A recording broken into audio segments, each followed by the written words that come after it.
Somewhere in the soft, sun-dappled streets of 15th century Florence, the Renaissance quietly awakened. It did not burst into being with a shout, but rather drifted into existence like the slow bloom of spring after a long and thoughtful winter. At its heart, the Renaissance was not simply a period of beautiful paintings and marble sculptures.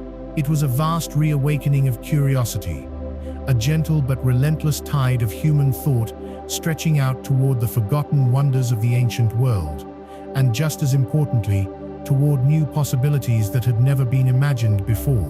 One mind-bending truth about the Renaissance is how deeply it revered the distant past while simultaneously pushing fiercely toward the future.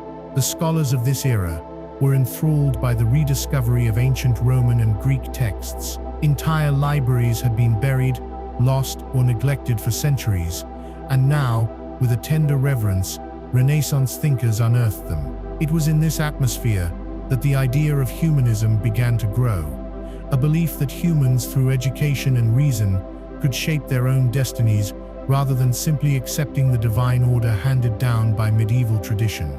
The pace of invention during the Renaissance is often imagined as slow and deliberate, but in truth, it was astonishingly rapid. In the span of just a few decades, technologies emerged that would permanently change the world. One breathtaking example is the printing press, invented by Johannes Gutenberg around 1440. Before its arrival, books had to be painstakingly copied by hand, sometimes taking months or even years to complete a single volume. The printing press turned knowledge into a flood, making information cheaper, more plentiful, and more accessible than ever before. In a very real sense, it was this humble device, pressing ink to paper, that allowed the Renaissance to spread like wildfire across Europe.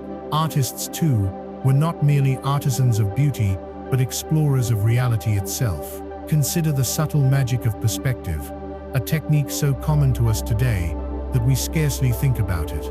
Before the Renaissance, paintings often appeared flat and symbolic, their figures floating against a golden sky. But in the early 1400s, an architect named Filippo Brunelleschi conducted a quiet experiment. By using mirrors and careful observation, he discovered the mathematical principles behind linear perspective, enabling artists to create images that felt three-dimensional, drawing viewers into a believable breathing space. It was as if a new window had opened in the world of art, one that viewers could step through with their imaginations. Another astonishing fact is how Renaissance thinkers did not see science and art as separate domains. Leonardo da Vinci stands as the most shimmering example of this unity. He was not only a painter but also an engineer, an anatomist, a botanist, and an inventor. His notebooks, filled with sketches of helicopters, diving suits, and intricate studies of the human body, reveal a mind constantly weaving together the threads of observation,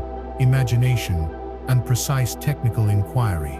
His famous Vitruvian Man, with limbs splayed inside a perfect circle and square, represents not just artistic mastery, but the deep Renaissance belief that the universe itself was composed of harmonious, knowable proportions. Even everyday life during the Renaissance carried its own quiet revolutions. For example, the very concept of childhood began to change. In the Middle Ages, children were often treated as miniature adults, but Renaissance thinkers, drawing inspiration from classical philosophy, began to view childhood as a distinct, precious stage of human development. Educational reforms followed, with new ideas about nurturing young minds through play, curiosity, and the study of the liberal arts. And speaking of education, universities began to blossom anew. The University of Bologna, founded centuries earlier, became a beacon once again, along with new institutions that prioritized humanist subjects, grammar,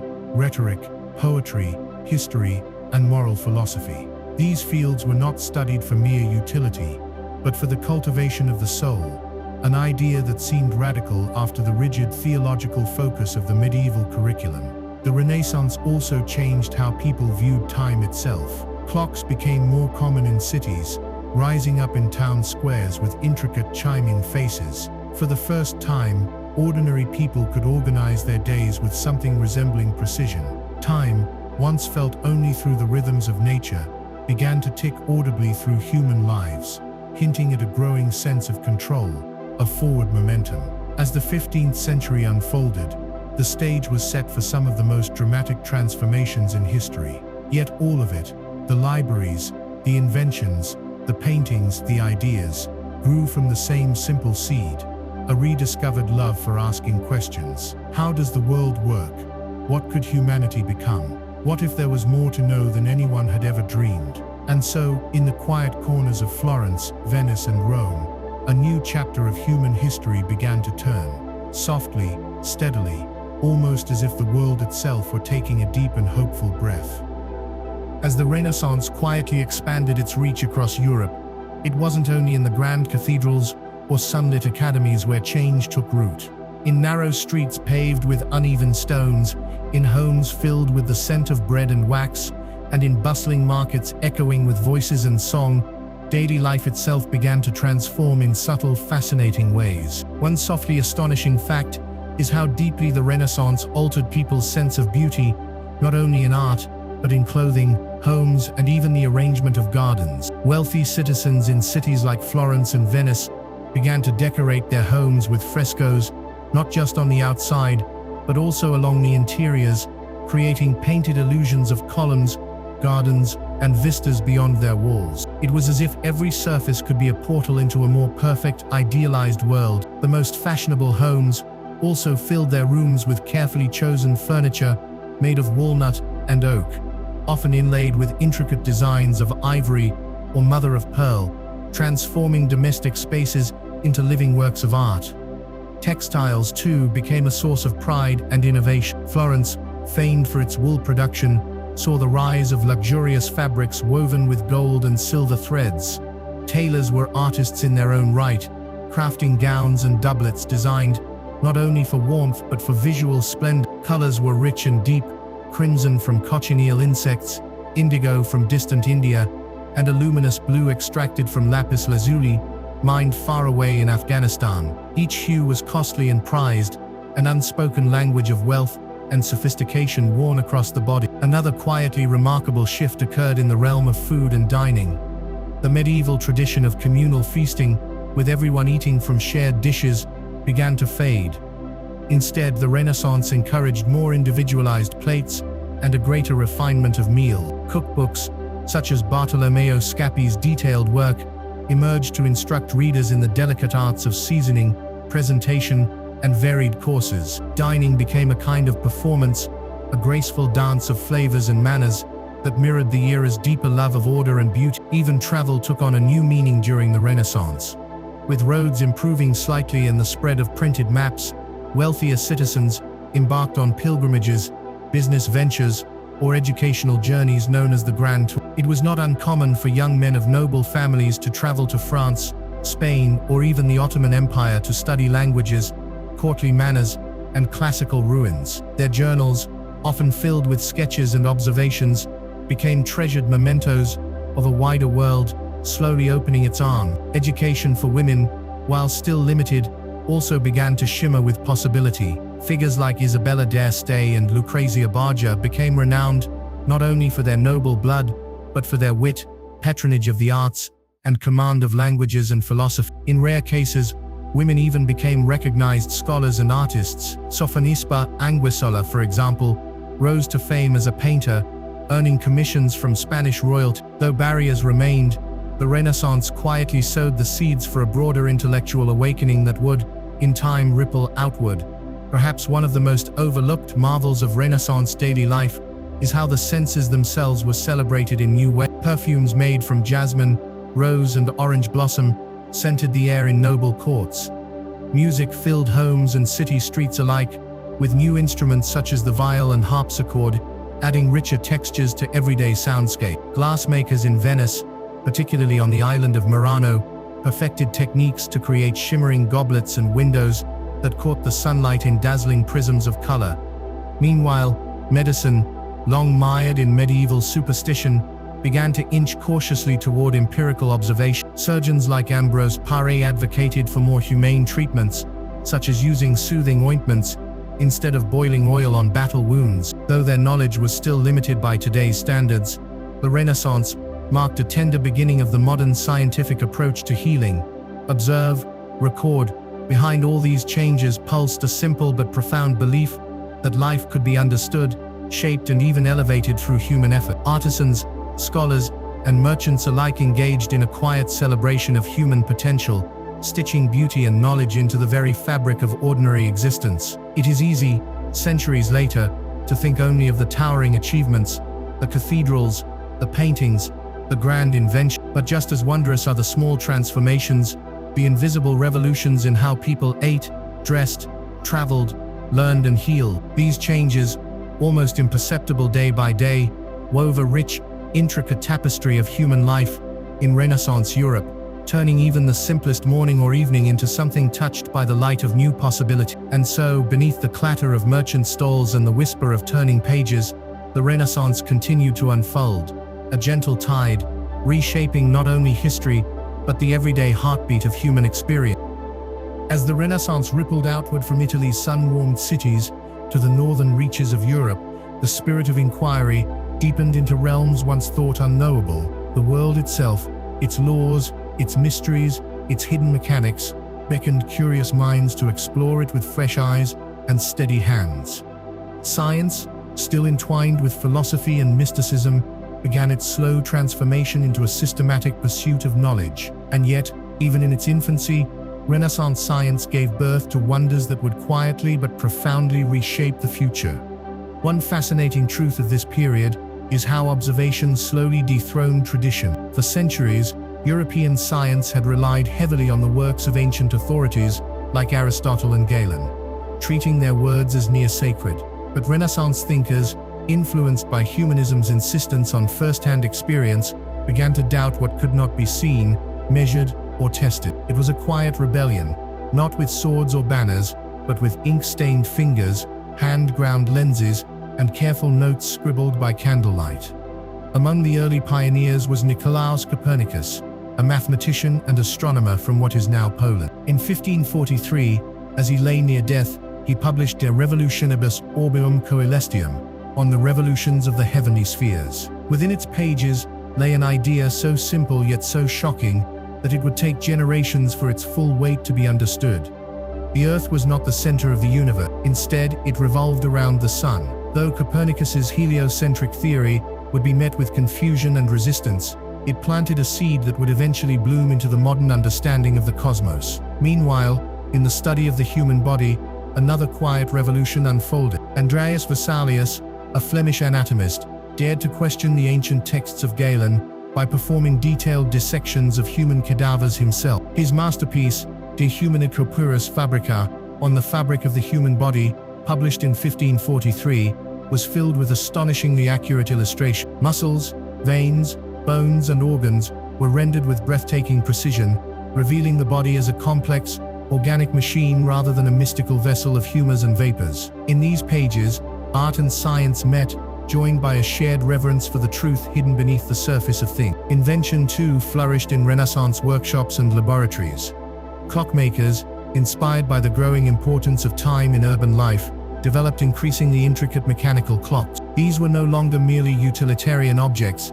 Many became marvels of craftsmanship, adorned with moving figures, celestial spheres, and miniature music boxes that celebrated each passing hour. Leonardo da Vinci's own designs included clockworks powered by weights and gears, anticipating modern engineering by centuries. Elsewhere, in the shadowed libraries of Florence and Venice, alchemists and early chemists experimented with distillation, crystallization, and new forms of metallurgy. Though much of their work remained tinged with dreams of transmutation and the philosopher's stone, their techniques laid crucial foundations for modern chemistry. Recipes for pigments, medicines, and even early forms of gunpowder spread slowly, their knowledge carried by merchants, scholars, and wandering apothecaries. Another mind-opening fact is the Renaissance's influence on exploration. Driven by a thirst for spices, gold, and new lands, European navigators pushed beyond the familiar edges of their maps. The magnetic compass, perfected by Italian sailors, allowed for more confident voyages across open sea. Ship design improved dramatically.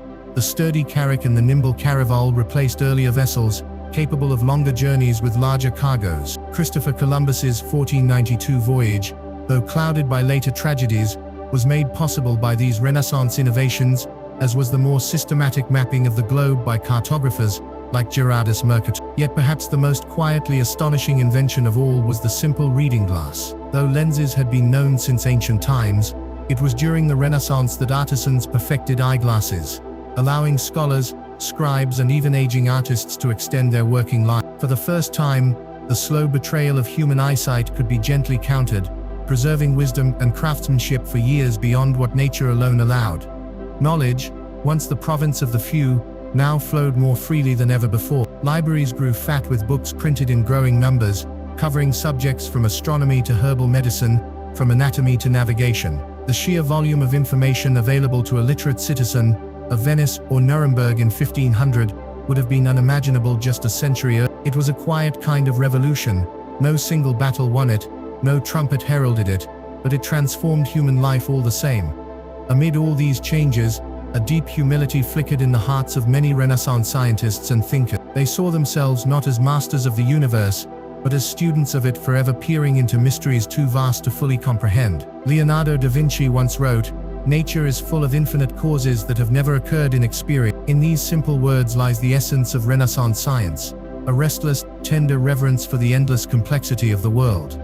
As the 16th century unfolded, this spirit of inquiry would lead to even greater discoveries, some joy, some devastating, but always propelled by the same quiet engine, the human desire to understand, to see more clearly, and to honor the astonishing beauty woven into every fiber of existence. And so, through the whir of gears, the rustle of parchment, and the clink of glassware, the Renaissance continued its gentle, unstoppable march toward modernity, inviting all who listened carefully to join in its grand, unfolding story. In a quiet gallery, bathed in golden afternoon light, a visitor might stand before a Renaissance painting, captivated by its grace, without realizing just how much more there is to see. The artists of this era were not only masters of beauty, they were subtle storytellers, weaving complex codes, hidden symbols, and delicate illusions into their works. To truly look at a Renaissance painting is to enter a secret conversation across centuries, one carried out not in words, but in color, gesture, and gaze. One softly mind-bending truth is how Renaissance artists viewed their role.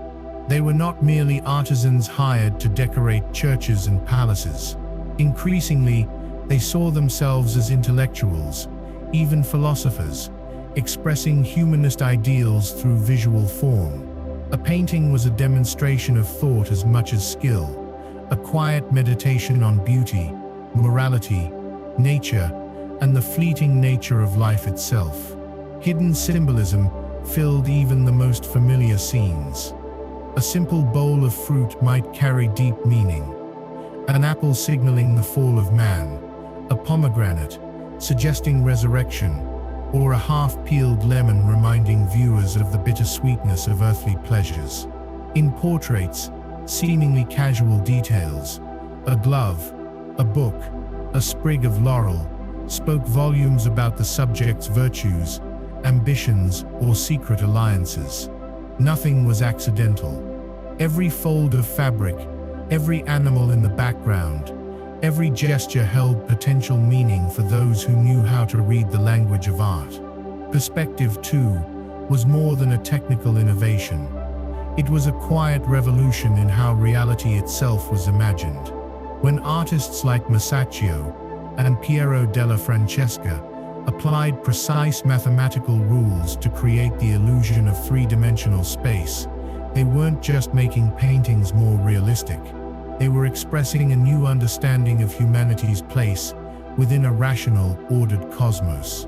The vanishing point at the center of a painting symbolized a world governed by discoverable laws, where human beings could observe, measure, and perhaps even comprehend the universe around them. Few artists embodied this fusion of art and intellect more fully than Leonardo da Vinci. In his Last Supper, painted between 1495 and 1498, on the wall of a convent in Milan, Leonardo did more than depict a biblical scene. He captured a frozen moment of psychological tension, using perspective lines that converge exactly behind Christ's head to draw the viewer's eye to the quiet center of the emotional storm. Each apostle's reaction ripples outward like a stone dropped into water, their faces and gestures forming a composition as carefully balanced as a musical chord.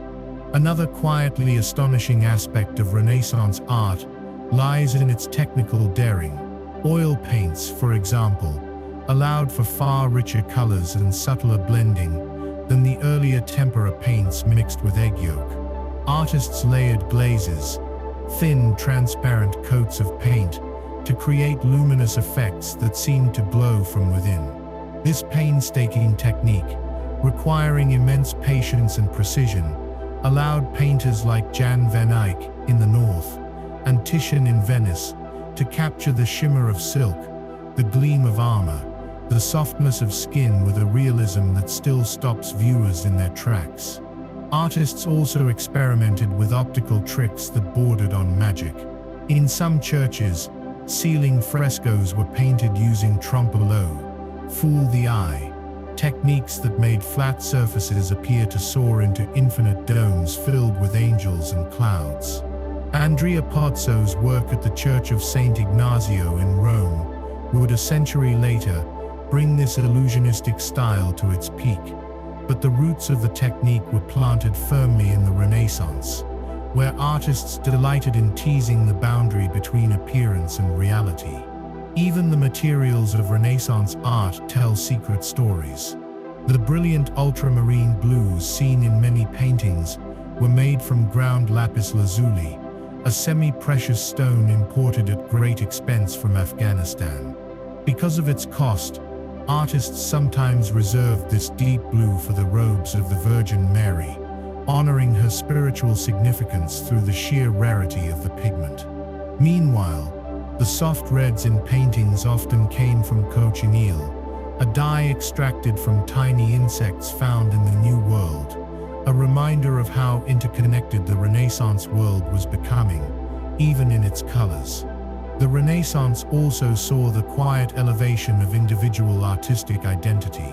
For centuries, the names of medieval craftsmen had been lost to time, their works anonymous offerings to God. Now, painters and sculptors signed their creations proudly. Michelangelo, still young and relatively unknown, boldly carved his name into the sash across the Virgin's chest in his Pietà, an act so daring he later regretted it. Yet it reflected a growing Renaissance belief that personal genius, carefully honed through study and practice, was itself a kind of divine gift. Sculpture too was reborn during this time. Artists like Donatello pushed marble and bronze into realms of startling naturalism. His statue of David, created in the early 1400s, was the first freestanding nude male sculpture made since antiquity. Standing just over 5 feet tall, this youthful David, relaxed yet victorious, symbolized not brute strength but cleverness, faith, and human resilience, all values deeply cherished in the rising city-states of Italy. Architecture was not left untouched. Filippo Brunelleschi, initially trained as a goldsmith, engineered the magnificent dome of Florence's Santa Maria del Fiore without traditional scaffolding, inventing machinery and techniques as he went. His triumph inspired generations of architects, leading to a new era of symmetrical, harmonious buildings, grounded in mathematical proportion, a physical manifestation of Renaissance ideals about order, balance, and human dignity.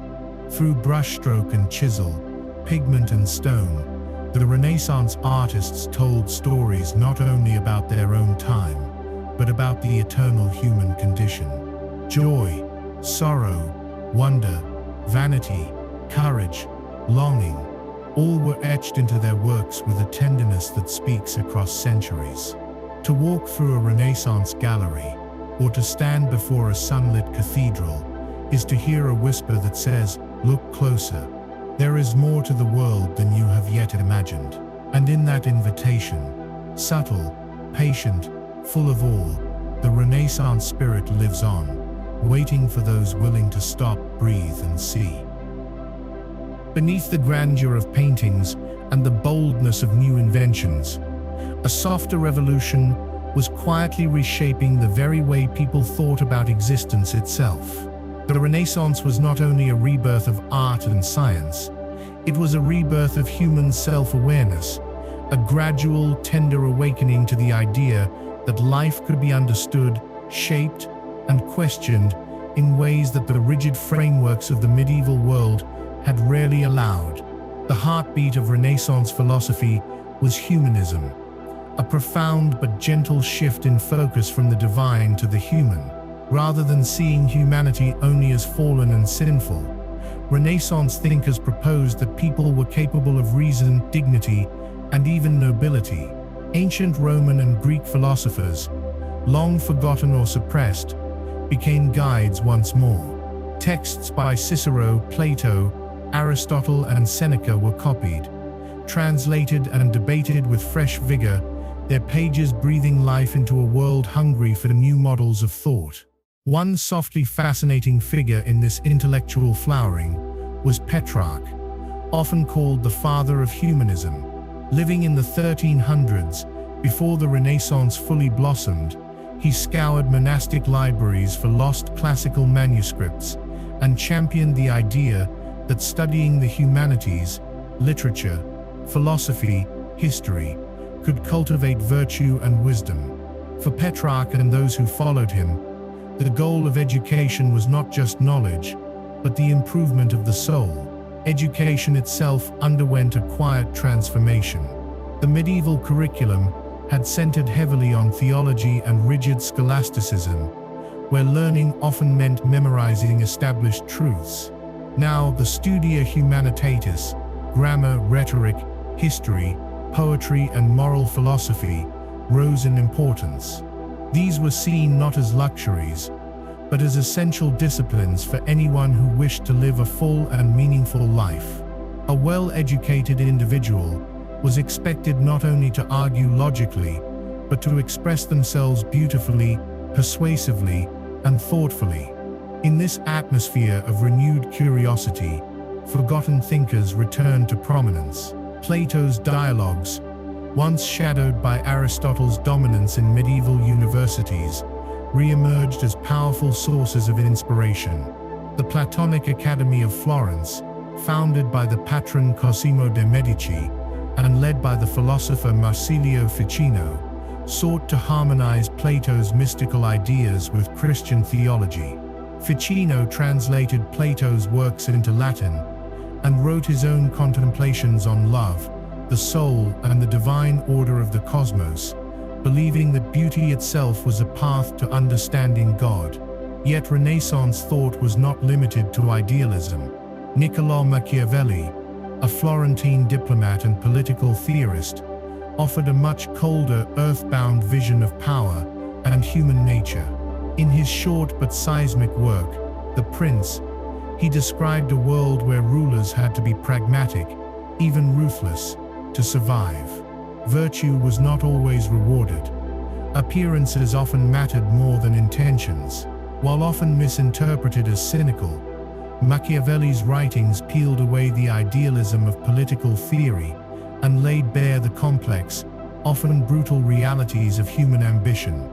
Alongside these currents ran an undercurrent of skepticism. Figures like Michel de Montaigne in France questioned whether absolute knowledge was even possible. In his essays, Montaigne wandered through subjects from friendship to the fear of death with gentle doubt, reminding readers that certainty was often an illusion. His work introduced a new literary form, the personal essay, blending anecdote, philosophy, and reflection into a style that mirrored the fragmented, searching nature of human thought itself. One quietly astonishing development of Renaissance philosophy was the early emergence of secularism, not the rejection of religion, but the idea that human concerns could be discussed, explored, and even celebrated without constant reference to divine authority. In paintings, literature, and scholarship, earthly experiences, Love, grief, joy, longing took center stage as worthy subjects of study.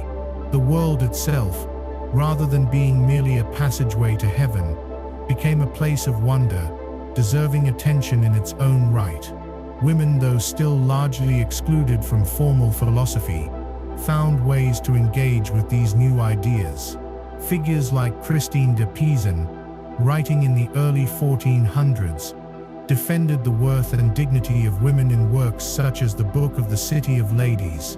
She envisioned an imaginary city where women's achievements were honored and protected, offering a rare and tender vision of gender equality long before it would enter the broader political conversation. As thought expanded, so too did notions of individuality. The Renaissance celebrated the unique, complex nature of each person's mind and soul. Portraits captured not just the likeness, but the personality of their subjects.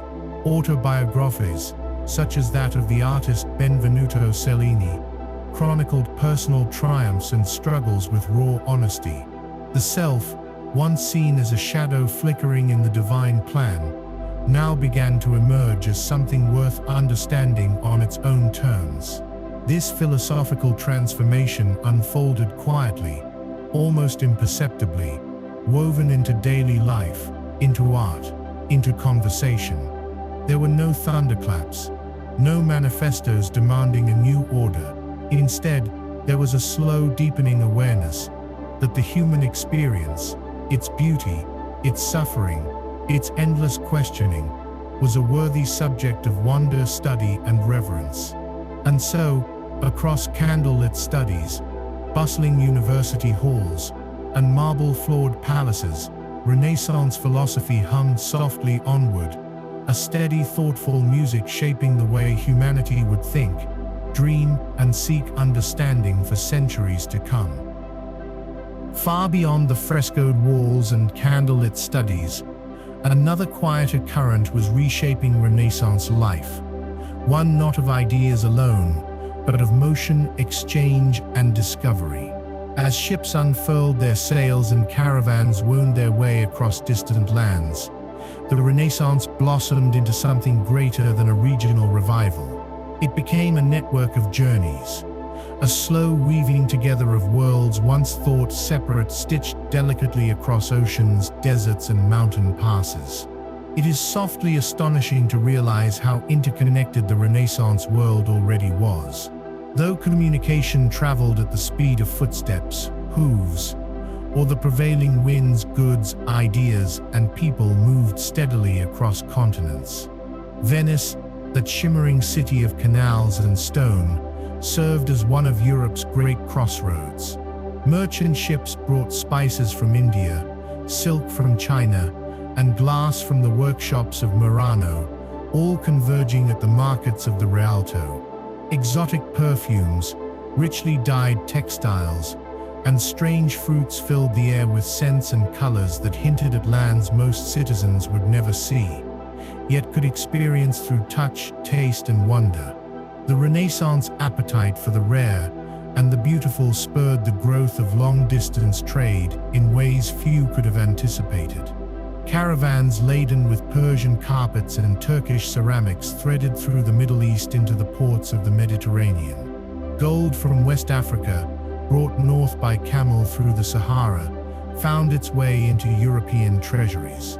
Even distant Cathay, China, loomed large in European imaginations, fueled by the centuries-old accounts of travelers like Marco Polo. Within this tapestry of trade, certain goods took on lives of their own. Pepper, once a luxury so precious it was stored under lock and key, became a coveted prize for European kitchens. Sugar, imported from the Canary Islands and eventually from the New World, transformed from an exotic medicine to a common ingredient in the sweets of the wealthy. Each tiny granule carried the invisible story of plantation labor, maritime voyages, and global ambition. Cloth, too, shaped economies and cultures. Italian cities like Florence grew rich on the production of wool and silk. Flemish weavers created tapestries so intricate and vast, They were described as paintings made of thread. Textiles were not merely practical, they were statements of identity, wealth, and cultural pride, draping the Renaissance world in a cascade of textures, patterns, and meaning. Yet perhaps the most quietly transformative aspect of Renaissance trade was the way it introduced new knowledge alongside material goods. Arabic numerals, arriving from the Islamic world, replaced the cumbersome Roman system in European banking and mathematics. Paper, spread through Islamic Spain from earlier Chinese inventions, allowed for cheaper and faster recording of contracts, letters, and ideas. Gunpowder, porcelain, compass technology, all traveled silently across borders, changing the texture of daily life long before their origins were fully understood by those who benefited from them. Travel itself, once a perilous necessity for merchants or pilgrims, began to hold a new allure. Wealthy young men, particularly from noble families, sometimes embarked on educational journeys to foreign courts, universities, and ruins. These grand tours were designed to polish manners, deepen knowledge, and broaden horizons, creating a class of cosmopolitan thinkers who had seen more of the world than their ancestors could ever have imagined. Maps, once symbolic rather than practical, began to reflect reality with greater precision. The age of exploration, fueled by Renaissance curiosity, spurred a revolution in cartography. Sailors like Vasco da Gama and explorers like Amerigo Vespucci returned with new coastlines etched into their memories, and mapmakers rushed to include these discoveries. Gerardus Mercator's 1569 world map, using a projection that distorted landmasses to preserve navigational bearings, would become one of the most enduring legacies of this era. But not all journeys were voyages of glory. Many travelers experienced hardship, shipwreck, or worse. Yet even these darker tales added to the Renaissance fascination with the unknown. Travel narratives, filled with descriptions of exotic animals, strange customs, and distant empires, became popular reading, feeding a collective imagination restless to expand beyond the known world. Through this web of trade and travel, Renaissance Europe encountered not only new products and ideas, but also new ways of thinking about difference. Encounters with Islamic scholars, African traders, and Asian emissaries challenged old assumptions and planted the seeds, sometimes slow and hesitant, of a broader, more complex understanding of humanity. While prejudice and misunderstanding certainly persisted, the mere fact of contact created cracks in the insular worldview that had long defined medieval Europe. Another softly mind-bending detail, even the arts reflected these quiet connections. Motifs from Islamic tilework found their way into European textiles. New musical instruments, like the lute and the rebec, traveled westward, blending into the soundscape of Renaissance courts. Foods such as rice, citrus fruits, and coffee began their long, gradual migration into European kitchens, adding new tastes to old traditions. In the wharves of Lisbon, the spice markets of Venice, the wool stalls of Bruges, and the echoing halls of Florentine banks, the Renaissance unfolded not just as a rebirth of old ideas, but as a delicate dance of global threads, tightening ever closer together. Each object, each letter, each ship and caravan carried within it invisible currents of change, shaping a world that was growing at once larger and more intimate.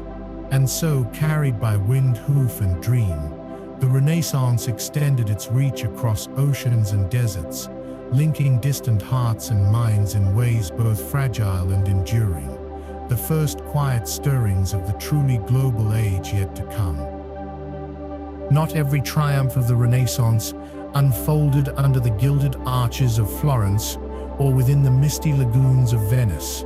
Beyond the famous centers of culture, scattered across mountains, riverbanks, and hidden valleys, smaller cities quietly bloomed with creativity, learning, and wonder.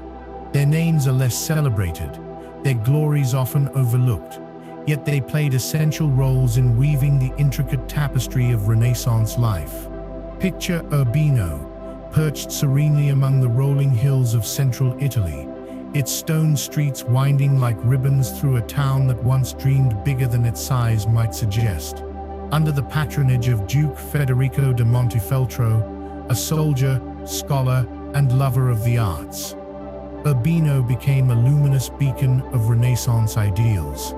Federico's court attracted architects, philosophers, painters, and mathematicians, all drawn by the Duke's vision of a perfect city.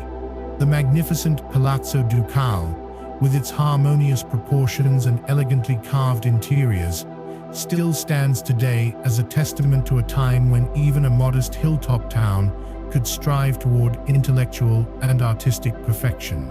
Then there was Ferrara, a city of moated walls and bustling markets nestled along the Po River. Governed by the Este family, Ferrara grew into a dynamic center of music, literature, and scientific inquiry. The court of Duke Ercole I d'Este became famous for its patronage of composers who experimented with early forms of polyphony, weaving melodies into rich, layered harmonies that would shape the future of Western music. Poets, scholars, and artists mingled at court, blurring the boundaries between disciplines and proving that innovation often thrived at the crossroads where fields of knowledge met and intertwined. Padua, too, blossomed quietly as a hub of learning. Its university, founded in 1222, surged with new energy during the Renaissance. Here, scholars pushed beyond medieval thought, dissecting cadavers to better understand anatomy, challenging Aristotle's ancient teachings with careful observation, and discussing ideas that would eventually ignite the scientific revolution. One of Padua's most famous sons, the astronomer Galileo Galilei, would later look to the stars and redefine humanity's place in the cosmos. But it was the fertile, questioning soil of Renaissance Padua that nurtured his early roots. Farther north, the city of Bruges, cradled by canals in what is now Belgium, offered a different kind of Renaissance splendor. Its wealth, derived from cloth and trade, allowed it to become a crucible of artistic innovation. The Flemish painters, particularly Jan van Eyck, pioneered techniques of oil painting that created breathtaking detail and luminosity. In the altarpieces and portraits of Bruges, every hair jewel and distant church spire seems captured in crystalline clarity, a devotion to realism so intense that it borders on the miraculous. Another lesser-known gem of the Renaissance was Mantua, ruled by the Gonzaga family. Though smaller and quieter than Florence, Mantua cultivated some of the most enchanting artworks of the period. The artist Andrea Mantegna, working in the Camera degli Sposi, the wedding chamber, created frescoes that transformed flat walls into airy, illusory spaces filled with playful cherubs and glimpses of blue sky. Standing beneath them feels like standing at the edge of a dream, where reality gently blurs into fantasy. Siena, too, deserves a whispered place in Renaissance memory. Though its political power waned after the Black Death, its artistic soul remained vibrant. The city's artists, particularly those of the Sienese school, developed a style that was more decorative, more dreamlike than the stark realism growing dominant in Florence. Gold leaf, delicate lines, and spiritual intensity characterized their works, offering a reminder that the Renaissance contained many styles and many voices, each adding a different shade to the broader mosaic. Beyond Italy, cities like Krakow, Toledo, and Avignon played their part in the Renaissance story. Krakow's Jagiellonian University became a center for the study of law, astronomy, and classical languages. Toledo preserved Islamic, Jewish, and Christian knowledge side by side, creating a uniquely rich intellectual climate. Avignon, once home to the popes, nurtured painters and thinkers who bridged the Gothic past and Renaissance future. One softly astonishing truth is that the Renaissance was never a single uniform movement spreading evenly across Europe. It blossomed in pockets, each city and region coloring the era with its own peculiar beauty. In some places, the focus was on literature. In others, it was on music, architecture, or science. Some cities leaned toward classical restraint, others embraced vibrant ornamental styles. Together, they formed a landscape of innovation as varied and textured as a woven tapestry, viewed from a quiet distance. Travelers of the time, moving from city to city, would have noticed these subtle differences: the shift in dialect, the style of clothing, the kind of bread served at the inn, the paintings hanging in the churches. And yet, beneath these variations, there pulsed a shared spirit, a belief in human potential, a reverence for knowledge, a yearning for beauty. Today, many of these smaller Renaissance centers still hum with the echoes of their golden centuries. In quiet museums, down winding alleyways, beneath fading frescoes in sun-washed churches, the soul of the Renaissance lingers, waiting patiently to be rediscovered by anyone willing to pause, to look a little closer, and to listen for the soft, steady heartbeat of a world awakening to its own infinite possibility. Imagine a soft breeze stirring the heavy velvet curtains of a Renaissance drawing room, where a small group of musicians tune their instruments by the warm light of a dozen flickering candles. In the hushed moments before the first note sounds, there is already a sense of wonder, an expectation of something both tender and extraordinary. It is in these quiet spaces where sound and silence danced so closely that the true revolution of Renaissance music unfolded, a transformation not in loud proclamations, but in careful layers of harmony, invention, and feeling. Music before the Renaissance had been largely functional, a backdrop for worship, ritual, and community gatherings. But as the 15th century deepened, music became something more, a living art form that explored emotion, beauty, and the mysteries of human experience. One softly mind-bending truth is how composers, for the first time in centuries, began to think of music not merely as a duty to God or king, but as an intellectual and emotional pursuit in its own right, worthy of study, reflection, and innovation. Polyphony, the weaving together of independent melodies, became the heartbeat of Renaissance sound. Composers such as Guillaume Dufay, Johannes Ockeghem, and Josquin des Prez created intricate tapestries of voices that moved both independently and together, creating a shimmering architecture of sound. In their hands, music was no longer a single line moving steadily forward, but a lush, interwoven forest of harmonies, each part alive and breathing. The mathematical beauty of music fascinated Renaissance thinkers. Harmonic ratios mirrored the perceived perfection of the cosmos, linking music to the music of the spheres, the ancient idea that celestial bodies moved according to a divine symphony beyond human hearing. Composers and theorists alike believed that by understanding musical intervals and structures, they were glimpsing deeper truths about the natural and divine order of the universe. One of the most quietly transformative inventions of the era was the printing press, not only for books but for music as well. In 1501, Ottaviano Petrucci published the first collection of polyphonic music using movable type in Venice. Before this, music had been laboriously hand-copied, prone to mistakes and expensive to produce. Now compositions could travel across Europe with far greater speed and accuracy, creating a shared musical language that transcended regional styles. A chanson sung in a Parisian garden might soon be heard in the courts of Florence or the churches of Seville. In secular life, music became a cherished art form among the educated elite. The madrigal, a genre born in Italy, blossomed into one of the most beloved forms of Renaissance music. Madrigals celebrated earthly themes: love, loss, laughter, nature, the bittersweet passing of seasons. They were often filled with word painting, musical techniques that mirrored the text, such as a melody rising when singing about mountains, or sudden dissonance when describing sorrow. Singing madrigals was a favorite pastime in Renaissance courts and salons, offering a shared, intimate experience of poetry and sound. Instrumental music also flourished. The lute became a symbol of refinement, its delicate, warm tones accompanying both solo performers and singers. Skilled lutenists like Francesco da Milano were celebrated for their subtle artistry, creating intricate pieces that spoke of quiet emotion rather than grand spectacle. The viol family, ancestors of the modern violin, introduced new textures to ensemble playing, their soft resonance ideal for both dance music and introspective compositions. Another softly fascinating transformation was the way sacred music evolved. Composers like Giovanni Pierluigi da Palestrina brought clarity and grace to church compositions, creating works that adhered to strict counterpoint while maintaining an almost celestial beauty.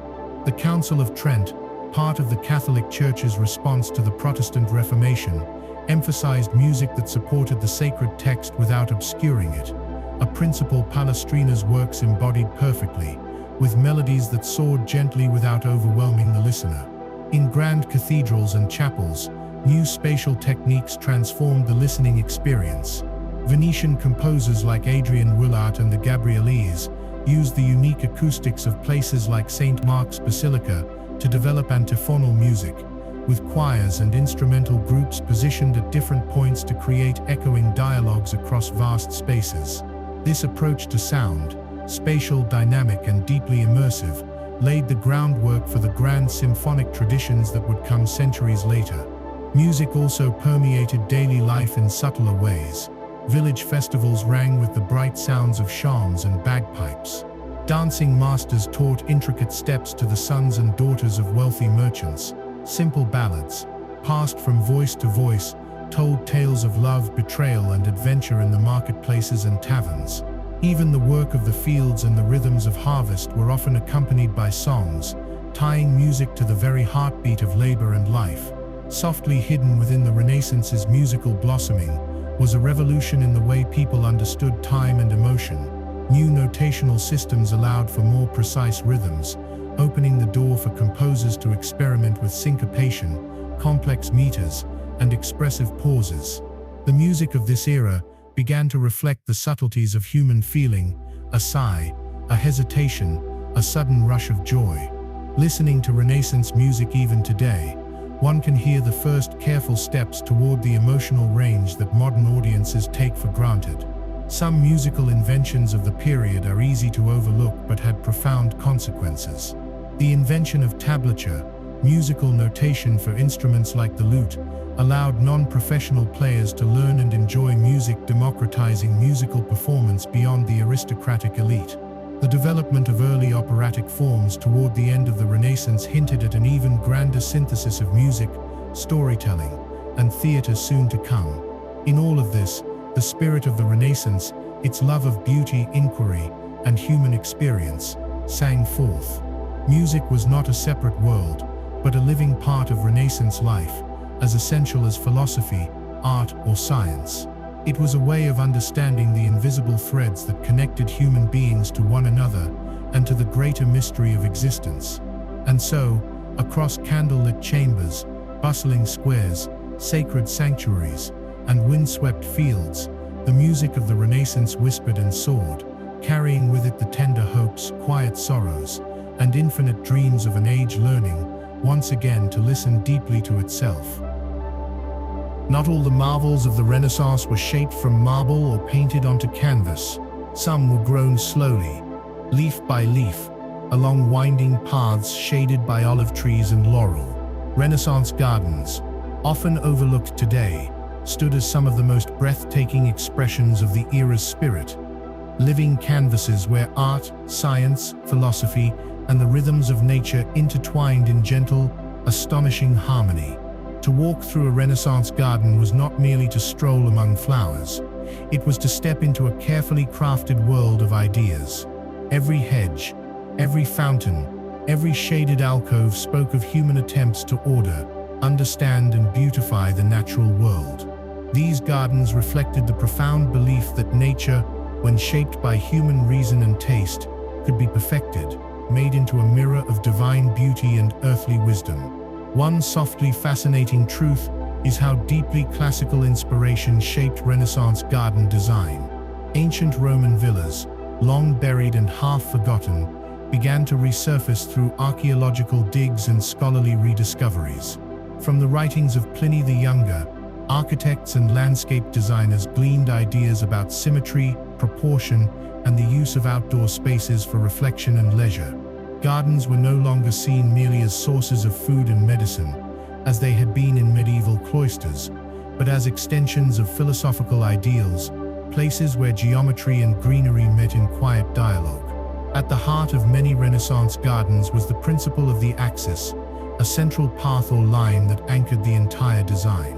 Along this invisible spine, vistas opened to reveal fountains, sculptures, pavilions, and carefully clipped hedges. The human eye was guided gently through space, encouraged to pause, to contemplate, to marvel. The garden was not chaotic wilderness, but a world reordered in the image of reason, symmetry, and controlled beauty. One of the most famous early examples of this approach was the Villa Medici at Fiesole, just outside Florence. Built for Giovanni de' Medici in the mid-1400s, its gardens cascaded down a terraced hillside, offering framed views of the Tuscan countryside beyond. Here, cultivated nature and wild nature met in soft dialogue, a gentle reminder that while humanity could shape the world, it remained part of a larger, more mysterious whole. As the 16th century unfolded, garden design grew ever more ambitious. The Villa d'Este in Tivoli, commissioned by Cardinal Ippolito II d'Este, dazzled visitors with an intricate system of fountains, grottos, and water features. Hydraulic engineers, blending artistry and scientific knowledge, crafted water organs, hidden jets, and playful surprises that delighted guests strolling through the shaded avenues. These displays of water mastery were not merely entertainment. They symbolized humanity's growing ability to harness natural forces through knowledge and ingenuity. Another softly mind-opening feature of Renaissance gardens was the use of symbolism. Mythological themes abounded. Statues of Venus, Apollo, and Hercules graced secluded clearings. Labyrinths represented spiritual journeys. Hidden grottos evoked the mysteries of the underworld. Every turn, every clearing, every unexpected glimpse of a distant statue was carefully planned to awaken certain thoughts, emotions, or reflections in the visitor's mind. Botany too found a new place in the Renaissance imagination. Gardens became living laboratories, where exotic plants brought from voyages of exploration were cultivated and admired. Orange trees from Spain, tulips from the Ottoman Empire, and jasmine from India added foreign scents and colors to European soil. In private gardens and botanical collections alike, the desire to understand the diversity of nature reflected the broader Renaissance hunger for knowledge, a soft but persistent drive to catalog, describe, and cherish the world's infinite variety. Even small urban gardens, enclosed by high stone walls, reflected these grand ideas on a more intimate scale. Wealthy merchants, scholars, and artists might cultivate tiny plots filled with aromatic herbs, climbing roses, and ornamental fountains. These personal gardens offered private retreats from the noise and tumult of city life, places where one could read, write, or simply sit in quiet communion with the whispering leaves. One softly astonishing development was the garden's emerging role as a setting for social and intellectual life. Gatherings of poets, philosophers, musicians, and scientists often took place outdoors, where the scents of blooming flowers and the sound of trickling water provided a backdrop for conversation, performance, and debate. In this way, gardens became not just places of solitary contemplation, but stages for the Renaissance's vibrant cultural life. The ideals of Renaissance gardening eventually spread beyond Italy, influencing designs in France, England, and beyond.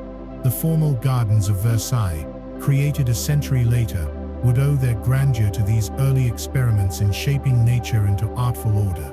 Yet the Renaissance gardens, more modest and contemplative, retained a softer, more philosophical spirit, a belief in the harmonious blending of human creativity and natural beauty. Today, remnants of these gardens still linger in quiet corners of Italy and across Europe. Fountains still bubble in sun-dappled courtyards. Ancient cypress trees still line gravel paths worn smooth by centuries of careful footsteps. In their patient endurance, these gardens whisper a truth that transcends time, that beauty, when nurtured with care and understanding, can become a bridge between the earth and the heavens, between the wild heart of nature and the restless soul of humanity.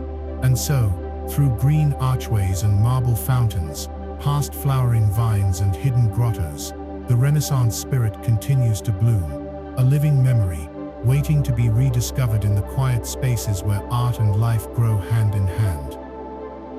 Underneath the bustling streets and blossoming gardens of Renaissance Italy lay another world, a ghost city of shattered columns, broken amphorae, and crumbling marble walls. Ancient Rome, once the mighty heart of an empire, had fallen centuries before into silence and ruin. Yet during the Renaissance, it stirred once again in human imagination, becoming a powerful source of inspiration, wonder, and quiet longing. The Renaissance love affair with Rome was not sudden, but slow and deeply felt. For centuries, the grandeur of antiquity had lingered in half-forgotten manuscripts, half-buried ruins, and whispered legends. As scholars like Petrarch and Poggio Bracciolini unearthed lost classical texts, Cicero's speeches, Lucretius's philosophical poems, Vitruvius's architectural treatises, a new vision of the ancient world began to shimmer into view. Rome was no longer seen merely as a pagan backdrop to Christian history. It was reimagined as a civilization of wisdom, beauty, and human achievement. Artists, architects, and thinkers eagerly absorbed the forms and ideas of antiquity, blending them into the living fabric of Renaissance culture. Nowhere was this influence more visible than in architecture.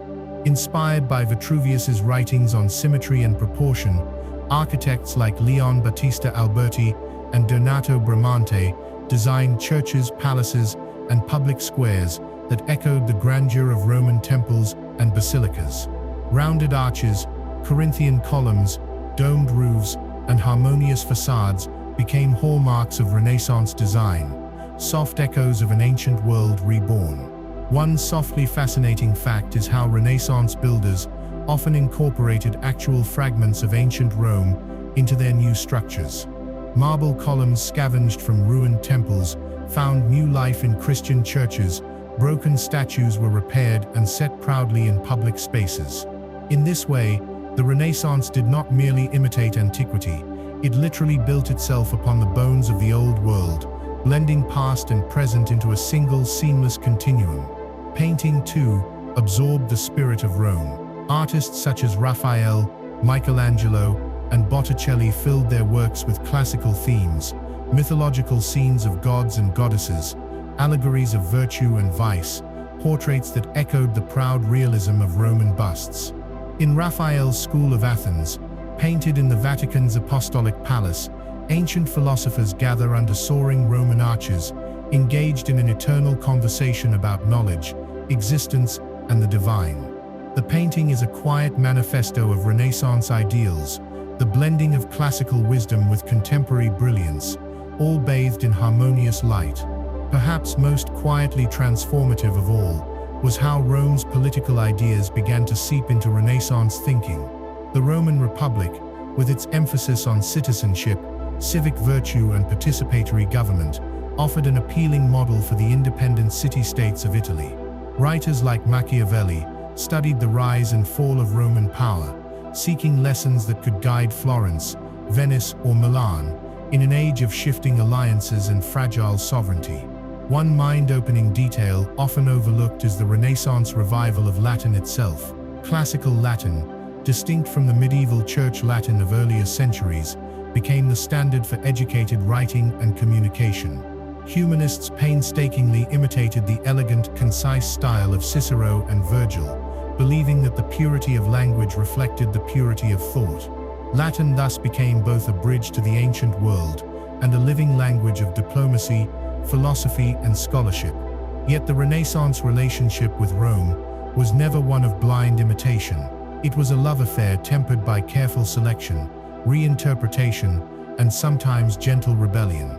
Renaissance thinkers did not seek to recreate the Roman Empire's political ambitions or its conquests.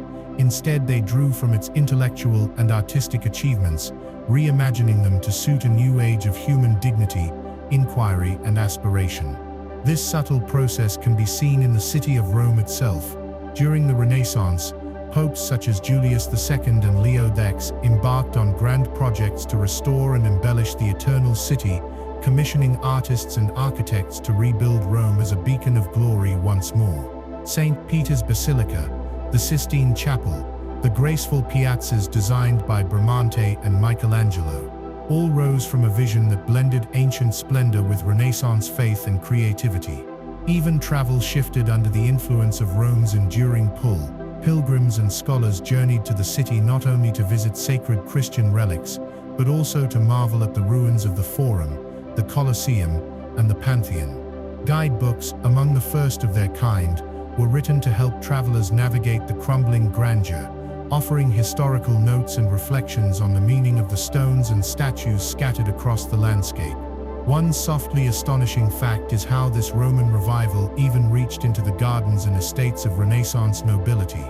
Wealthy patrons designed their villas with classical motifs, adorned with copies of ancient sculptures and inscriptions in Latin. Some commissioned frescoes and mosaics that recreated mythological scenes once found on the walls of Roman villas in Pompeii and Herculaneum, long before those cities were properly excavated.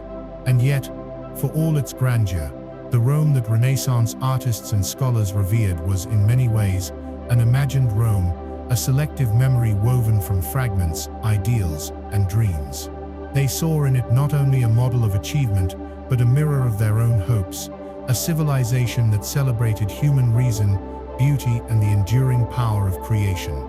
Today, as we wander through Renaissance churches, museums, and palaces, we encounter the spirit of ancient Rome, not as a distant memory, but as a living presence, embedded in stone and brushstroke, soaring column and quiet courtyard. The Renaissance romance with Rome was not simply nostalgia, it was a profound act of resurrection, breathing life into the old bones of history and allowing them to sing once more across the centuries. In a world lit by torchlight and gilded by the sun's soft glow, the people of the Renaissance wrapped themselves not only in fabric, but in meaning. Clothing during this era was far more than a matter of modesty or protection from the elements. It was a living tapestry of wealth, status, imagination, and quiet communication. Every choice, from the cut of a sleeve to the hue of a cloak, spoke in a subtle, elegant language understood by all who moved through the bustling squares and candlelit courts of Renaissance Europe. One softly astonishing truth is just how carefully regulated clothing had become. Across Italy, France, Spain, and beyond, sumptuary laws attempted to control who could wear what, decrees aimed at preserving social hierarchy and preventing lavish displays that might upset the delicate balance of power. In Florence, for example, certain bright dyes and luxurious fabrics like velvet, silk, and ermine were reserved for the upper classes. A simple merchant might admire a noble's shimmering crimson robe, but know he could never legally wear such a thing himself. Clothing became a visual map of society, allowing even strangers to read a person's station, wealth, and ambition with a single glance. Yet within these rules, creativity blossomed. Garments became canvases for the imagination. Wealthy men favored richly embroidered doublets, elaborately slashed sleeves revealing contrasting layers of fine fabric beneath, and short capes edged with fur or intricate braiding. Women's gowns, meanwhile, transformed into sculptural works of art, tightly fitted bodices, long sweeping skirts supported by hidden hoops and sleeves so voluminous and adorned that they sometimes required special cords to keep them aloft. The materials themselves told their own quiet stories. Fine silk traveled from distant China along ancient trade routes, its shimmering softness a prize for Europe's wealthiest patrons. Wool, painstakingly dyed and woven in the workshops of Florence and Flanders, cloaked both rich and poor, though the quality of the cloth varied dramatically. Linen, prized for its lightness and purity, formed the foundation of most outfits, hidden beneath outer garments but critical for comfort and cleanliness. Colors, too, spoke their own language. Deep crimson, achieved with costly cochineal dyes, signaled wealth and power. Royal blue, created with precious lapis lazuli ground into pigment, whispered of divine favor and high status. Black, counterintuitively, became a color of luxury, as the intense, even dyes required great skill and expense to produce. In Spain and later across Europe, the Spanish black of the 16th century came to symbolize both the wealth and the somber dignity of royal courts. Accessories were just as laden with meaning. A woman's headdress might indicate her marital status, a man's hat the breadth of his influence, gloves perfumed with rare oils, belts adorned with jeweled buckles and shoes embroidered with gold thread all offered additional layers of silent communication. Jewelry often carried personal significance, brooches with miniature portraits, rings set with symbolic gems like rubies for passion or sapphires for wisdom, delicate chains worn close to the heart. One softly fascinating detail often overlooked is how Renaissance fashion interacted with the body itself. The ideal of beauty varied subtly from place to place and decade to decade, but certain features were widely celebrated: pale skin, high foreheads, narrow shoulders, and softly rounded figures for women, athletic but refined builds for men. To achieve these ideals, individuals sometimes went to great lengths, shaving hairlines to create the illusion of a higher brow, lacing corsets to sculpt the torso, padding doublets to broaden the shoulders. Beauty was not merely a matter of nature. It was an artful construction, an extension of the Renaissance belief that humanity could shape and perfect itself. Another quietly transformative innovation was the rise of fashion as an industry. Tailors, embroiderers, weavers, dyers, and merchants formed vibrant professional communities, particularly in cities like Florence, Milan, and Antwerp. Tailoring became a recognized art, with master craftsmen and guilds controlling standards and techniques. Style spread more rapidly than ever before, carried by merchants, ambassadors, and artists moving from court to court, weaving a network of influence that stretched across the continent. Portraiture played a subtle but crucial role in this new world of fashion. In the carefully painted likenesses by artists such as Hans Holbein the Younger, Bronzino, and Leonardo da Vinci, clothing is rendered with breathtaking detail. The shimmer of satin, the heavy fall of velvet, the glitter of tiny pearls stitched into lace. These portraits were not mere records of appearance. They were declarations of identity, status, and aspiration. A simple fold of cloth, a jeweled belt, or a particular shade of gown might reveal volumes about the sitter's ambitions, alliances, and secret hopes. Festivals and public ceremonies offered grand stages for fashion to display its full splendor. During tournaments, processions, and courtly entertainments, nobles and wealthy citizens dressed in fantastical costumes inspired by mythology, history, and allegory. Costumed masquerades allowed participants to step into different identities, blurring lines between reality and imagination in a swirl of silk, feathers, and jewels. Even among the lower classes, clothing evolved in fascinating ways. Practicality ruled, of course: sturdy wool tunics, leather shoes, linen shifts, but even here small touches of individuality appeared: a brightly dyed belt, an embroidered cuff, a carefully patched and patterned apron. These humble choices mirrored, in their own quiet way, the broader Renaissance impulse toward self-expression and human dignity. And beneath it all lay a deeper truth, that fashion, like art and architecture, became a way for Renaissance people to grapple with the eternal questions of identity, aspiration, and mortality. Clothing was a shield against the world, a declaration of belonging, a dream woven from thread and dye. It marked time's passing, celebrated moments of triumph, and softened the blows of fortune's wheel. Today, as we marvel at surviving garments in museum collections or gaze at the richly dressed figures in Renaissance paintings, we glimpse not only the outer trappings of an age, but its beating heart, its restless searching spirit, always seeking to craft beauty, meaning, and memory from the fleeting fabric of life itself. In the quiet courtyards of Renaissance cities, where ivy curled along stone walls, and the warm scent of parchment drifted through sunlit windows, a quieter revolution was underway, one that would leave no grand cathedrals or marble statues behind, but that would reshape the future just as profoundly. It was a transformation in how children were taught, how knowledge was valued, and how education itself was seen not as a privilege for the few, but as a vital cornerstone of human potential. The medieval world had regarded education largely as a path to religious service. Learning meant Latin grammar, theological debate, and rote memorization, often limited to monasteries or cathedral schools. But the Renaissance opened new doors, gently expanding the idea that education should nurture not only the soul, but the whole person, mind, character, and even body. One softly astonishing truth is how deeply humanist ideals reshaped education during this time. Humanists like Vittorino da Feltre and Guarino da Verona pioneered new models of schooling that emphasized a balanced curriculum, the Studia Humanitatis, or the studies of humanity. Grammar, rhetoric, poetry, history, and moral philosophy formed the heart of this education, taught not merely for vocational training, but to cultivate virtuous, thoughtful citizens.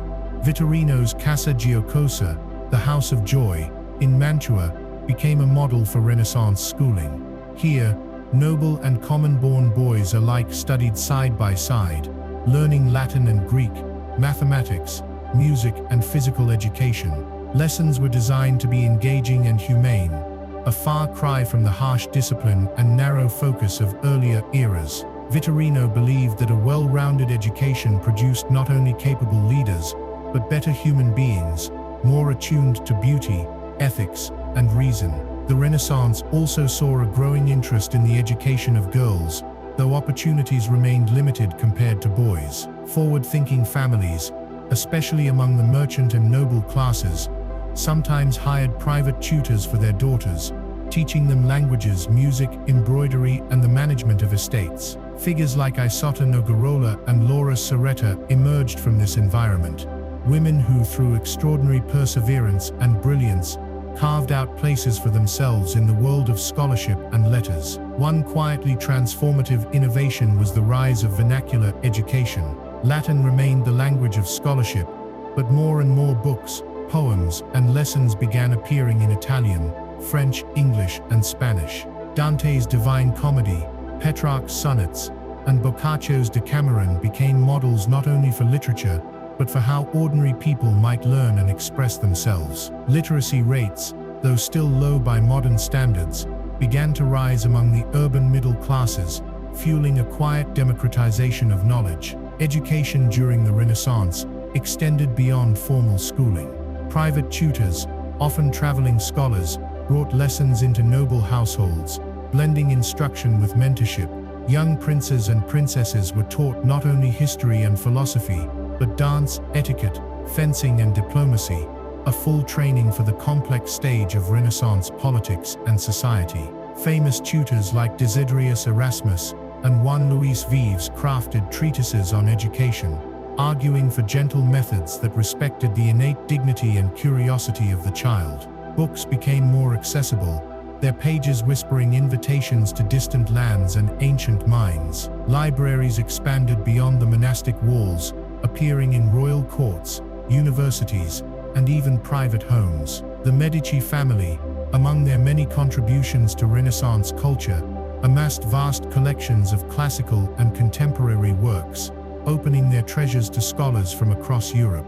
Another softly mind-bending development was the birth of the printed textbook. With the invention of the printing press, educational materials could be produced more widely and affordably than ever before. Grammar manuals, arithmetic primers, collections of fables, and philosophical dialogues circulated among students and teachers, standardizing education and creating a shared foundation of knowledge that transcended regional differences. Universities, too, evolved during this period. Institutions like the University of Bologna, the University of Padua, and the Sorbonne adapted their curricula to embrace humanist studies alongside theology, law, and medicine. Students debated Aristotle and Cicero, analyzed classical poetry, and composed eloquent speeches in the Ciceronian style. Academic robes fluttered in the wind as scholars paced cloisters and courtyards, absorbed in the serious play of learning.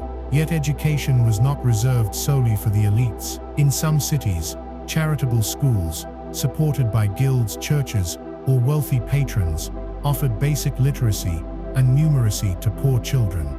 These humble classrooms, often little more than bare rooms with rough benches and dusty slates, represented a profound shift the recognition that even the most modest life could be enriched and empowered through knowledge. One quietly powerful legacy of Renaissance education was its emphasis on moral development. The goal was not merely to fill young minds with facts, but to cultivate character, to teach the virtues of honesty, courage, compassion, and civic responsibility. This humanist ideal, that education should serve the whole person and the greater good, still echoes through classrooms today. Today, as we leaf through faded textbooks, wander through ancient universities, or read the letters and treatises of Renaissance scholars, we hear the gentle echoes of an age that believed passionately in the power of education. It was an era that saw each young mind not as an empty vessel to be filled, but as a spark to be kindled, a fragile, luminous promise that with care and guidance could illuminate the world anew. In the stillness of Renaissance apothecaries, where dried herbs hung from rafters and glass jars shimmered in the low light, a subtle yet powerful transformation was underway. Medicine, long bound by ancient traditions and mystical beliefs, was slowly being reborn. It was not a sudden revolution, but a tender, cautious opening of human hands and minds toward the mysteries of the body, a journey from superstition to science, guided by curiosity, compassion, and the patient recording of truths once hidden in darkness. For centuries, European medicine had leaned heavily on the teachings of ancient authorities like Galen and Hippocrates.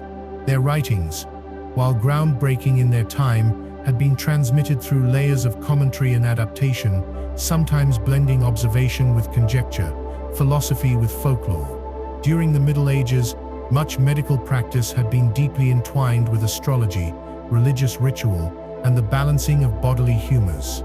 Illness was often seen as a divine punishment or a result of cosmic imbalance rather than something that could be studied, understood, and gently corrected.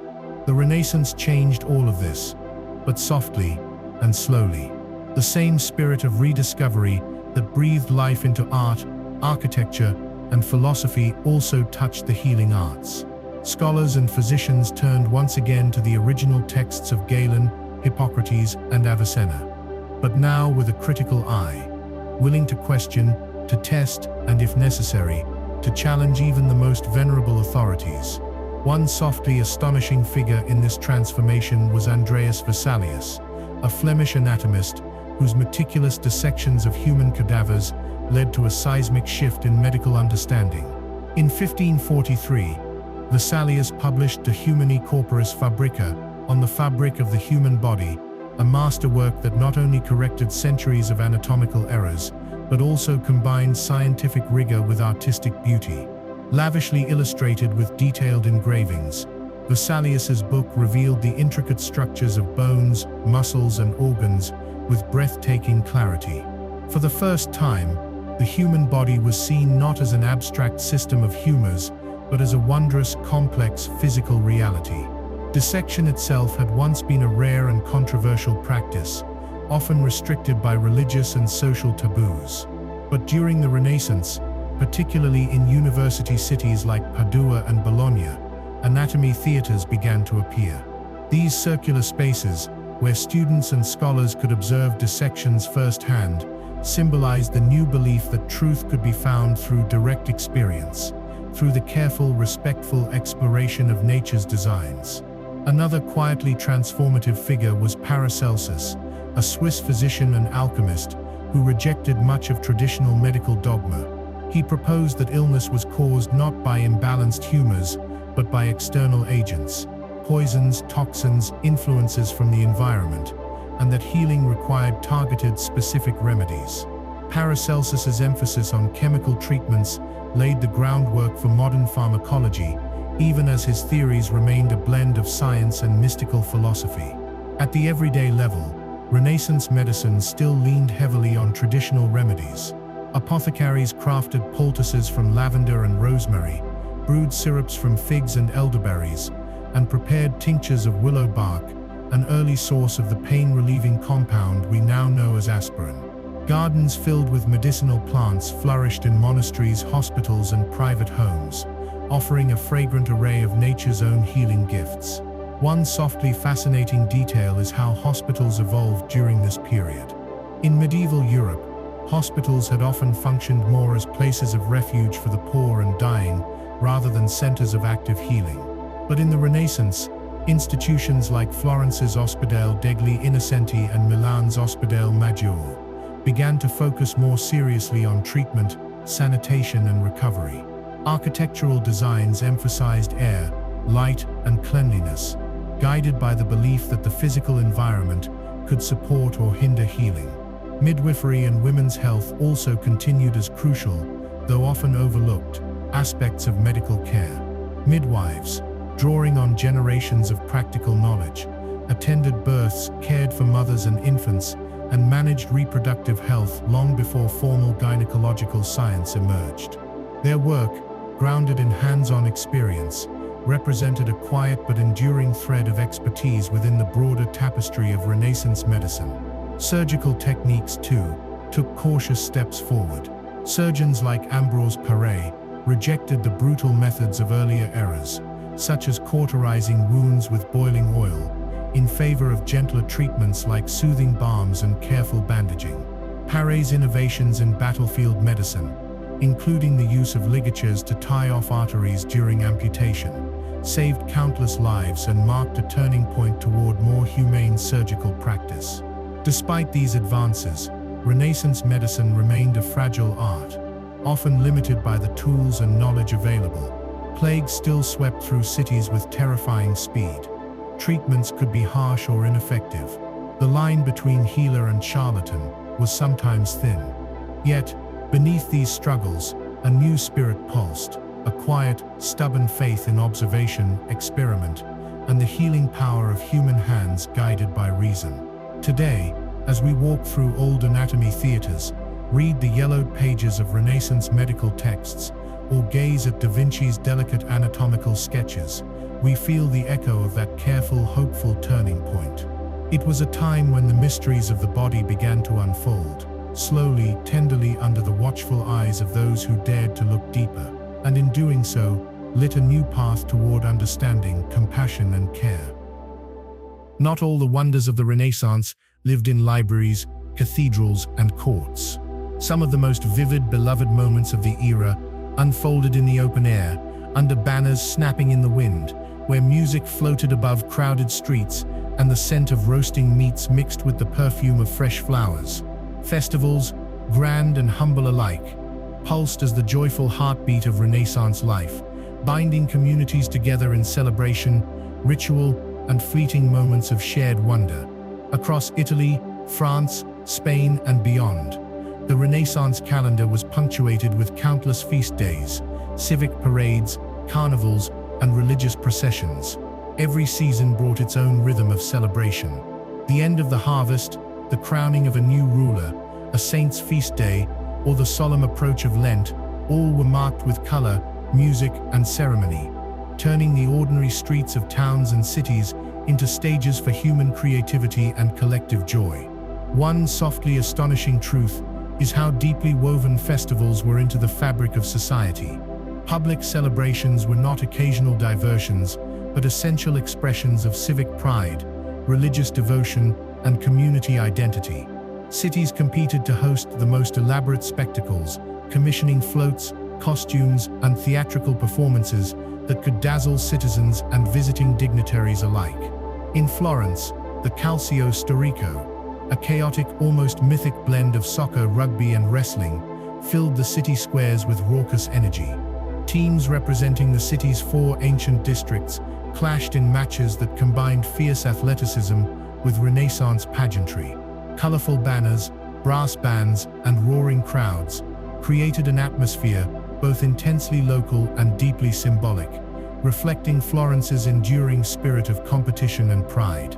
Carnival season, especially in Venice, brought with it a magical, softly anarchic transformation.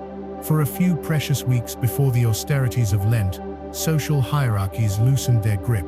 Masked balls, theatrical performances, and street festivities blurred the lines between noble and commoner, merchant and artisan. The wearing of masks, ornate creations of leather, porcelain, or precious metals, allowed people to step briefly outside their roles, to flirt, to jest, to dance without fear of judgment. Beneath a simple white bota, or the more elaborate volto mask, a merchant's daughter might trade jokes with a visiting prince, a servant might share a dance with a senator's son. For a moment, all were equal beneath the painted smiles. Music and dance filled the streets during festivals. Minstrels plucked lively tunes on lutes and fiddles. Drummers set rhythms for processions, and choirs sang devotional hymns as banners fluttered in the breeze. Public squares transformed into dance floors, where simple circle dances and lively pavane drew people of all ages into spirals of movement and laughter. Even the shyest citizens might find themselves drawn into the communal energy, their steps joining the great living mosaic of the festival. One softly fascinating detail is how theater became central to Renaissance festivals. Mystery plays, based on biblical stories, were performed on wagons that rolled through town squares, stopping for acts and scenes at every corner. Later, classical themes from Roman mythology and history inspired grander spectacles, blending poetry, drama and music into performances that could stretch across entire days and nights. Playwrights, actors, and amateur performers worked together to craft moments of beauty and reflection for their communities, a living theater rooted in joy and shared memory. Food, of course, played a starring role. Markets overflowed with special breads, sweetmeats, roasted meats, and spiced wines. Pies and pastries shaped into fantastical animals and mythical creatures delighted the eye before satisfying the appetite. In the wealthiest courts, elaborate banquets featured edible sculptures and theatrical entremets, small performances, or displays between courses that might include living fountains, mechanical birds, or tableaux of classical scenes made from sugar and marzipan. Tournaments and pageants offered even grander displays of spectacle. Jousts, mock battles, and parades of knights in gleaming armor celebrated ideals of chivalry and valor, though by the Renaissance, these traditions were often more theatrical than practical. Emblems, coats of arms, and mythological symbolism adorned shields and banners, turning every tournament into a living poem of honor and imagination. Religious festivals brought their own solemn beauty. Corpus Christi processions, with their intricate carpets of flowers laid through winding streets, transformed towns into ephemeral works of art. Candlelight vigils, midnight masses, and Saints' Day parades carried deep spiritual significance, blending devotion with communal pride. Even the humblest village might adorn its chapel and streets with garlands, banners, and hand-carved statues for a feast day, celebrating the sacred with all the artistry and heart the community could muster. One quietly transformative aspect of Renaissance festivals was how they fostered a sense of belonging and identity. In a world where plague, war, and political upheaval were constant threats, festivals provided moments of stability, continuity, and shared humanity. They reminded people, even if only briefly, that joy was a part of life's fabric, that beauty, laughter, and communion could triumph, if only for a day, over fear and sorrow. Today, in the quiet corners of old European cities, echoes of these Renaissance festivals still linger. In a cobbled square, a faded fresco, a crumbling stone stage, or the memory of a once flourishing market, the spirit of joyous celebration waits patiently. It whispers of a time when the world, heavy though it was with cares and burdens, could still be transformed, if only for a while, into a place of laughter, color, music, and dreams. And so, in the bright banners of memory and the silent music of centuries past, the festivals of the Renaissance live on, a testament to the enduring, irrepressible human need to gather, to celebrate, and to find joy in the fleeting beauty of the world. Beneath velvet skies, stitched with stars, the people of the Renaissance lifted their eyes upward with fresh wonder. The heavens, long viewed through the lens of medieval theology, began to shimmer with new possibilities. Quietly, carefully, Renaissance astronomers set out to chart the night sky, not merely to admire its beauty, but to understand its secrets, to grasp, for the first time in centuries, the vastness of a universe beyond human imagining. For most of the medieval period, European astronomy had been governed by the Ptolemaic system. According to this ancient model, the Earth stood immobile at the center of the universe, surrounded by perfect crystalline spheres, carrying the moon, the sun, the planets, and the distant stars. It was a comforting vision of order and harmony, mirroring the fixed hierarchy of medieval society. Yet by the 15th century, cracks had begun to appear in this model, small at first but growing, fueled by a Renaissance spirit that valued direct observation and reasoned inquiry. One of the most quietly revolutionary figures was Nicholas Copernicus. Working in the relative obscurity of Northern Europe, Copernicus proposed a startling idea: what if the sun, not the Earth, stood at the center of the universe? In his book De Revolutionibus Orbium Coelestium, published in 1543, Copernicus outlined a heliocentric model, suggesting that the Earth spun on its axis and orbited the Sun along with the other planets. Though cautious in his presentation, and aware of the radical nature of his claim, Copernicus set in motion a profound transformation of human thought. The heliocentric model challenged not only scientific assumptions, but philosophical and religious ones. If Earth was not the center of creation, what did that say about humanity's place in the cosmos? It was a question that would reverberate through the coming centuries, reshaping theology, philosophy, and science alike. One softly fascinating fact is how instruments for observing the heavens evolved during this time. Though the telescope would not be invented until the early 17th century, Renaissance astronomers relied on armillary spheres, astrolabes, quadrants, and celestial globes to measure the movements of stars and planets. These devices, intricate and beautiful, reflected the Renaissance belief that understanding nature required both craftsmanship and intellect, a union of the hand and the mind. Tycho Brahe, a Danish nobleman and astronomer, dedicated his life to meticulous observation without the aid of a telescope. His observatory, Uraniborg, became a center of astronomical study, where for decades he recorded the positions of celestial bodies with unprecedented accuracy. Though Tycho himself favored a hybrid model of the cosmos, his vast trove of data would later provide the foundation for greater breakthroughs. Johannes Kepler, working with Tycho's records, revealed one of the most softly astonishing truths of the Renaissance: that planetary orbits were not perfect circles, as long believed, but ellipses. Kepler's 3 laws of planetary motion, published in the early 1600s, would later be recognized as a cornerstone of celestial mechanics, a quiet but powerful step toward understanding the forces that govern the heavens. Meanwhile, across Italy, Galileo Galilei peered into the night sky through one of the first telescopes powerful enough to reveal the rugged surface of the moons orbiting Jupiter, and the vast starry complexity of the Milky Way. His discoveries, detailed in Siderius Nuncius, the starry messenger, shattered centuries of assumption. The moon was not a smooth, perfect sphere. Jupiter had companions circling it. The heavens were not immutable but dynamic, alive, full of wonder and change. One quietly transformative legacy of Renaissance astronomy was its reawakening of awe. Far from diminishing humanity's place in creation, the new vision of the cosmos expanded it. The universe was larger, more intricate, and more beautiful than anyone had dared to imagine. And within it, humanity found itself not diminished, but newly connected to the vast, unfolding mystery of existence. Astrology, too, remained an important part of Renaissance life. Even as astronomers refined their observations, many continued to believe that the stars influenced human affairs. Noble families consulted astrologers to choose auspicious dates for marriages and battles. Physicians drew up star charts to guide treatments.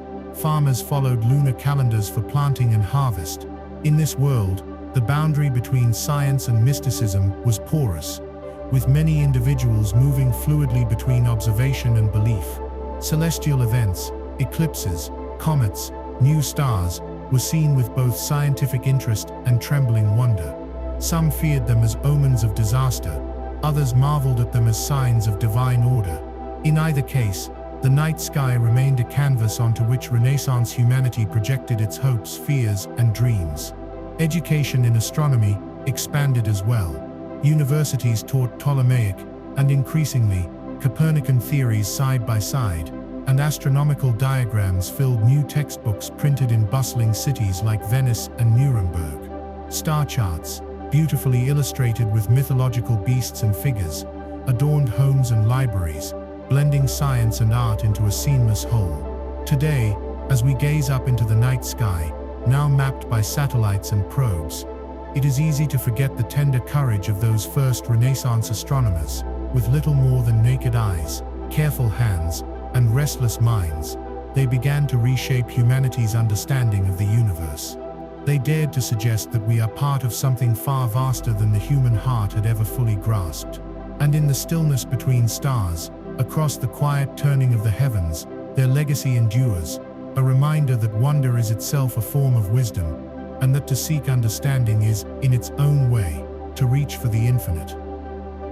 In the hushed stillness of a Renaissance library, where beams of dusty sunlight warmed ancient wood and the air smelled faintly of parchment and ink, a quieter revolution unfolded, one of paper and thought, of bound pages and restless human curiosity.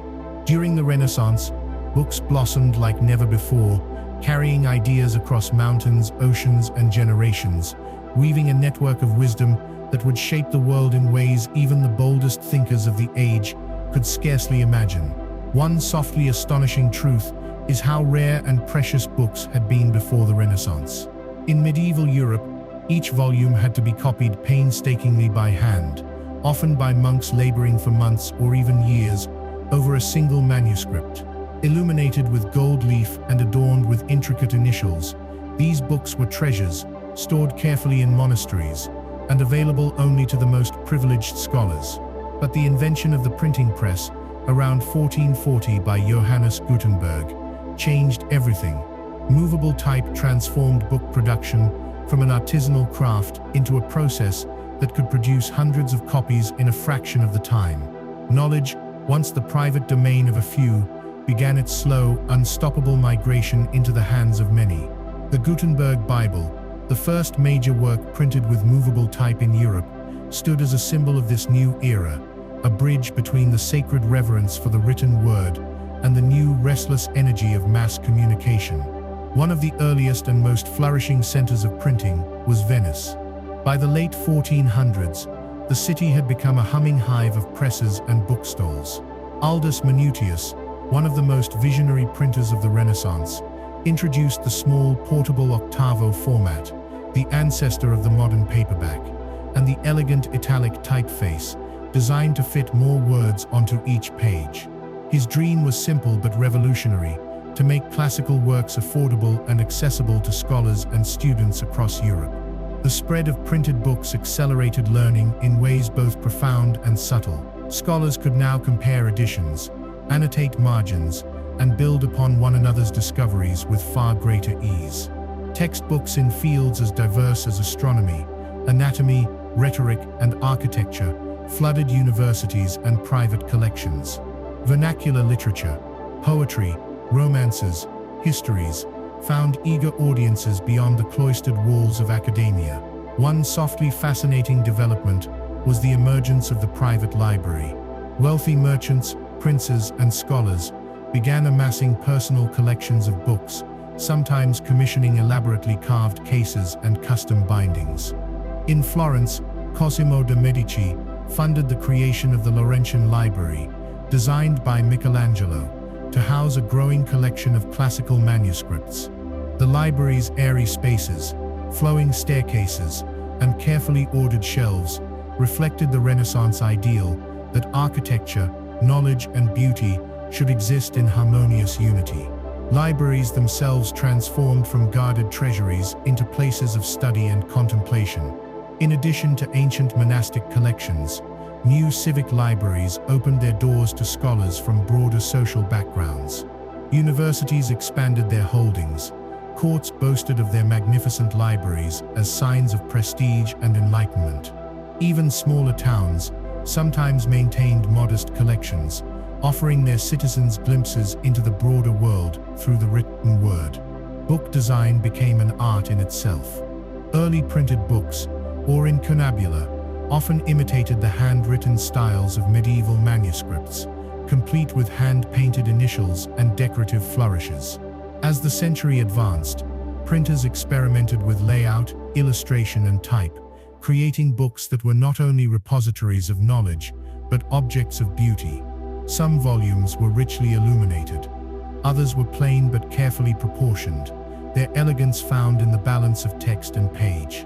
One quietly transformative aspect of Renaissance printing was the explosion of cross-cultural knowledge it made possible. Classical texts, long preserved in the Islamic world, were translated into Latin and other European languages.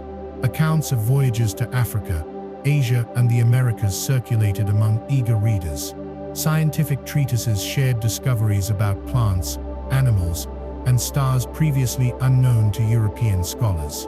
The Renaissance mind, fueled by this steady stream of new information, grew wider, deeper, and more questioning. Yet with this blossoming of books came new challenges. How to organize so much information? Scholars experimented with indexing, cataloging, and classification systems. Marginalia, notes scribbled in the margins, became a common practice, creating a lively, intimate dialogue between readers and texts. Knowledge, once sealed within vellum and chained to monastery walls, became dynamic, evolving with each new reader, each new interpretation. Even censorship and controversy grew alongside the power of the printed word. Authorities, both secular and religious, sometimes attempted to control what could be published and read, fearing the disruptive potential of new ideas. Yet the genie was out of the bottle. Once the ability to replicate and disseminate thought had been unleashed, it could not easily be contained. Across Europe, presses continued to click and hum, spilling forth books that challenged, questioned, celebrated, and explored. Today, when we hold a book, whether a slender paperback or a heavy tome, we carry in our hands the quiet legacy of the Renaissance. The idea that knowledge should not be hidden but shared, that beauty and learning are companions, that a single page can change the course of a life. In the flickering light of ancient libraries, amid the gentle turning of pages worn smooth by generations of hands, we hear the soft, enduring whisper of that triumph. A reminder that the act of reading, of seeking to understand, is itself a noble and timeless rebellion against ignorance and forgetting. Beneath the glittering surface of Renaissance art and philosophy, in workshops tucked away behind bustling streets and noble courts, a quieter kind of creativity thrived, one built not from brushstrokes or verses, but from gears, levers, and ingenious motion. Renaissance inventors, blending craftsmanship with wonder, brought mechanical dreams to life, crafting devices that whispered of a future where imagination and machinery might walk hand in hand. One softly astonishing truth is how deeply the Renaissance blurred the line between science and spectacle. Inventions were not always practical tools for labor or war. Many were designed purely to delight, to provoke curiosity, or to showcase the boundless ingenuity of the human mind. Automata, mechanical devices that mimicked living beings, became some of the era's most enchanting creations, combining artistry, mathematics, and a deep love of hidden marvels. Artisans fashioned birds that could flap their wings and sing, lions that bowed to dignitaries, and knights that could swing swords, all powered by intricate systems of gears, pulleys, and concealed springs. These mechanical wonders often graced courtly festivals, dazzling audiences with their lifelike movements, and offering a glimpse into a world where machines might one day rival nature itself. One of the most quietly famous minds behind these marvels was Leonardo da Vinci. Though many of his designs remained on paper during his lifetime, his notebooks reveal a breathtaking imagination for mechanics. He sketched early concepts for helicopters, armored tanks, paddle-wheel boats, and even a humanoid robot, a mechanical knight capable of sitting, standing, and moving its arms and head. Each invention reflected Leonardo's relentless curiosity about motion, anatomy, and the hidden principles that governed the physical world. Clockmaking, too, reached new heights of artistry and precision. Renaissance clocks were more than just instruments for marking the passage of hours. They were masterpieces of mechanical engineering and symbols of civic pride. Town squares boasted elaborate astronomical clocks that tracked the movements of the sun, moon, and stars, while intricate mechanical figures, called jacquemarts, chimed the hours with hammers and bells. These timepieces celebrated not only human ingenuity, but also the growing Renaissance awareness of time as a measurable, structured force shaping daily life. One softly fascinating development was the invention of the printing press's mechanical predecessors, screw presses and rolling mechanisms adapted from earlier agricultural and wine-making technologies. These devices applied the precise, consistent pressure needed to imprint ink onto paper, turning the dream of mass communication into a working, reproducible reality. Water engineering, too, flourished with gentle brilliance. Renaissance fountains, with their playful jets and hidden valves, were feats of hydraulics as much as artistry. Engineers like Toccola and Francesco di Giorgio Martini experimented with water-lifting devices, gears and siphons that could irrigate gardens, drive mills, and even create delightful surprises in courtly gardens, sudden sprays of water that would startle and amuse unsuspecting guests. The Renaissance hunger for movement extended into the realms of transportation. Though the true age of mechanical vehicles was still centuries away, inventors dreamed of self-propelled carts, floating dredges for clearing harbors, and innovative designs for bridges and canals. Leonardo's sketches include detailed plans for flexible bridges that could be quickly assembled and disassembled, perfect for military campaigns or the expansion of trade routes across rivers and marshlands. Even warfare saw the touch of Renaissance invention, though often with mixed consequences. Engineers designed massive siege engines, new types of fortifications to withstand cannon fire, and early handheld firearms. Yet many of these designs, particularly those envisioned by artists like Leonardo, remained theoretical, visions of machines that were as much about solving puzzles of force and motion as they were about actual battlefield utility. One quietly transformative aspect of Renaissance invention was the spirit of cross-pollination that pervaded every workshop and study. Artists drew on engineering principles to create more realistic sculptures and paintings. Architects used mathematical insights to design buildings that were not only beautiful but structurally innovative. Clockmakers applied astronomical observations to create more precise mechanisms.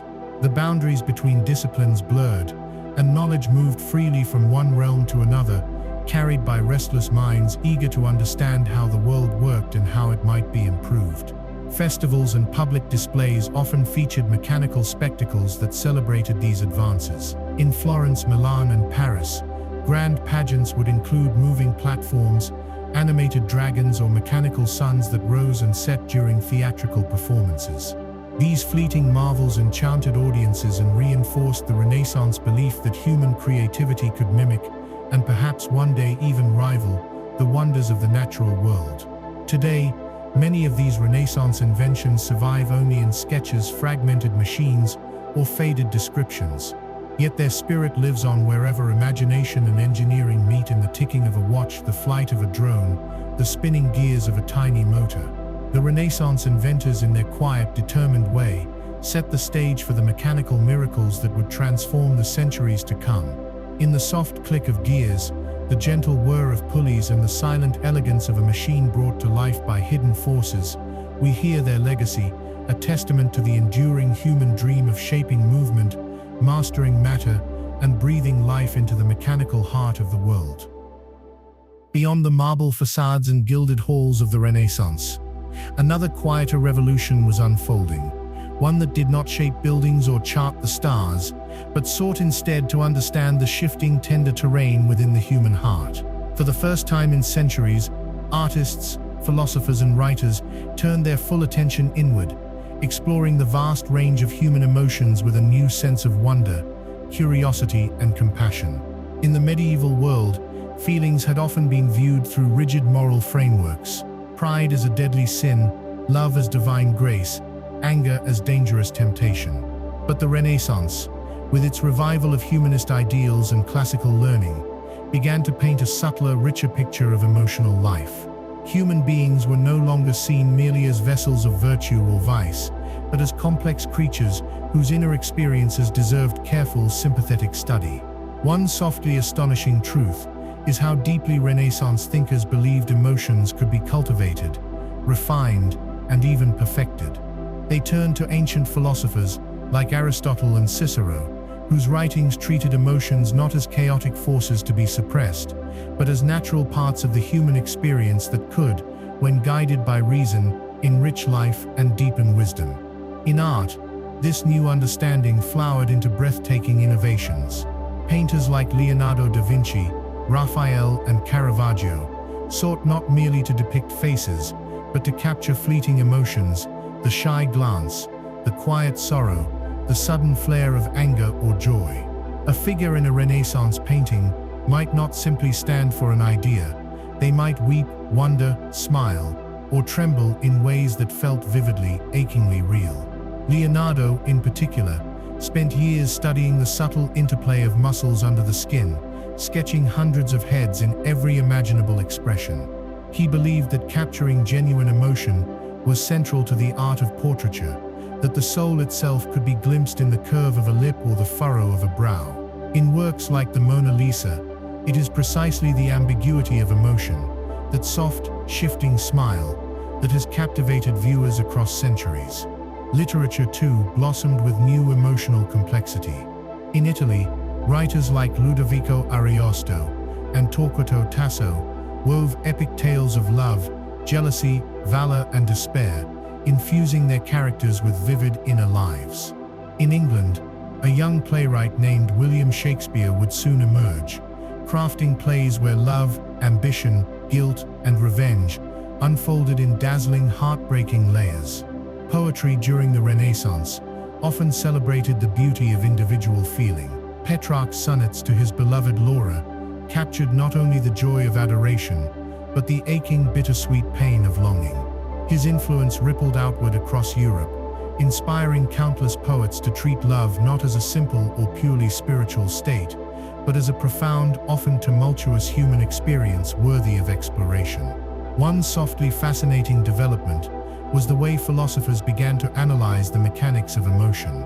Figures like Marsilio Ficino and Giovanni Pico della Mirandola pondered the connections between the body, the soul, and the stars, proposing that emotions were not random or purely earthly phenomena, but reflections of a cosmic order. Love, in particular, was seen as a bridge between the material and the divine, a force that could elevate the soul toward higher understanding. Medical theory, too, took an interest in emotion. Renaissance physicians explored how moods and passions affected the body's health, expanding the ancient theory of humors to include psychological states. Melancholy, for example, was studied with a new depth of sympathy. Rather than merely being dismissed as a fault, melancholy was sometimes seen as the companion of genius, a shadow that fell upon those whose minds reached too far into the mysteries of life. In the daily life of Renaissance cities and towns, emotions found expression in countless rituals and customs. Love letters, written with elaborate flourishes and careful metaphors, became treasured tokens of courtship. Public expressions of grief at funerals, or joy at weddings and births, were shared communal experiences, strengthening the invisible bonds between families and communities. Festivals and theater offered spaces where emotions could be lived out publicly, safely contained within masks, performances, and rituals. Laughter rang out during comedies. Gasps echoed during tragedies. Tears were shed during religious plays, reenacting the suffering of Christ. Through these shared experiences, Renaissance societies acknowledged and honored the full spectrum of feeling that wove through human life. Another quietly transformative idea was the growing belief that emotions were not weaknesses to be eliminated, but essential parts of moral development. Compassion, empathy, righteous anger, passionate love, these were seen as forces that, when guided by wisdom, could lead to greater virtue and a deeper connection with the world and with one another. Even in political theory, the Renaissance exploration of emotion left its mark. Machiavelli's writings recognized that rulers must understand not only laws and strategies, but the passions of their people. A leader who ignored fear, pride, hope, and resentment would govern poorly. Politics, like art and love, became understood as a deeply emotional human endeavor. Today, the Renaissance's tender attention to emotion lives on wherever we seek to understand ourselves and others. In a painted gaze frozen in time, in a sonnet read quietly by lamplight, in the trembling voice of an actor on a dim-lit stage, we find the echo of that profound realization that to be human is to feel deeply, and that within our joys and sorrows lies a vast, luminous universe worth exploring. In the quiet, sunlit studios of painters, in the polished marble corridors of sculptors, in the verses whispered between lovers, a new understanding of beauty slowly bloomed during the Renaissance, a vision both tender and daring. It was not simply a return to ancient ideals, nor a rejection of medieval forms. Instead, Renaissance thinkers and artists reimagined beauty itself as something alive, something knowable, something crafted with intention, but also something that transcended mere ornament and touched the soul. One softly astonishing truth about the Renaissance is how deeply beauty was connected to ideas of proportion and harmony. Influenced by ancient Greek and Roman philosophy, especially the writings of Plato, Renaissance artists and architects believed that true beauty reflected an underlying order in the universe. The golden ratio, a mathematical relationship found in the spirals of seashells, the branching of trees, and the architecture of classical temples, became a guiding principle for painters, sculptors, and builders alike. Beauty was not only seen, it was measured, studied, and carefully nurtured. Leonardo da Vinci's famous Vitruvian Man, a figure stretching his limbs within a circle and square, embodied this ideal. It was not merely a study of human anatomy. It was a visual hymn to the belief that humanity itself reflected cosmic principles of balance and perfection. In the proportions of a face, the span of a hand, the curve of a body, Renaissance artists glimpsed echoes of a greater design. In painting, beauty shifted from the rigid hierarchies of medieval art, where sacred figures loomed in symbolic poses against gold backgrounds, toward a more naturalistic, intimate style. Artists like Sandro Botticelli infused their figures with softness, sensuality, and flowing movement. His Birth of Venus, with its ethereal goddess standing delicately on a shell, celebrates not only divine beauty, but human longing and fragile perfection. Faces, once stylized, became individual and tender. Artists captured not only the surface features, but the subtle emotions, the flicker of thought behind a glance, the inward life shining through the skin. Beauty became dynamic, a living interplay of form, color, and feeling. One softly fascinating development was the Renaissance interest in the beauty of imperfection. The notion of sprezzatura, introduced by Baldassare Castiglione in the Book of the Courtier, praised a kind of effortless grace, a studied nonchalance that concealed the labor behind perfect manners, dress, and speech. True beauty, it suggested, lay not in rigid symmetry or sterile perfection, but in the effortless blending of skill and naturalness. In sculpture, Michelangelo's works stand as monumental testaments to the Renaissance's vision of beauty. His David, poised in contemplative tension before battle, embodies not only physical perfection, but moral strength, intellectual focus, and the quiet dignity of youth standing against impossible odds. Every muscle, every curl of hair, every slight twist of the body speaks of life, potential, and the divine spark within humanity. Architecture, too, embraced beauty as a guiding principle. Filippo Brunelleschi's dome for Florence's cathedral, with its harmonious curves and bold engineering, symbolized not just religious devotion, but the soaring ambition and elegance of Renaissance thought. Buildings were designed not only to shelter, but to inspire, with graceful arches, balanced facades, and thoughtful proportions inviting the eye and the spirit to rise. One quietly transformative aspect of Renaissance beauty was how it expanded beyond elite circles. As trade and literacy grew, middle-class patrons commissioned portraits, town squares were adorned with fountains and statues, and public festivals featured displays of floral arrangements, costumes, and pageantry crafted with genuine artistry. Beauty was not confined to private palaces. It spilled into the streets, gardens, and marketplaces of everyday life. Philosophy and literature reflected these shifting ideals. Writers like Marsilio Ficino wove together Christian theology and Platonic philosophy, suggesting that beauty could lead the soul upward toward the divine. To love beauty, in a face, a poem, a painting, was to begin a journey toward higher understanding and spiritual fulfillment. Beauty was not mere vanity. It was a reflection of inner virtue, a visible sign of invisible grace. Yet Renaissance beauty was never static.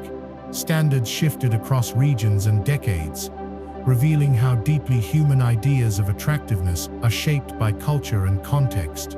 In some courts, pale skin and high foreheads were the height of fashion. In others, golden hair and rounded forms were celebrated.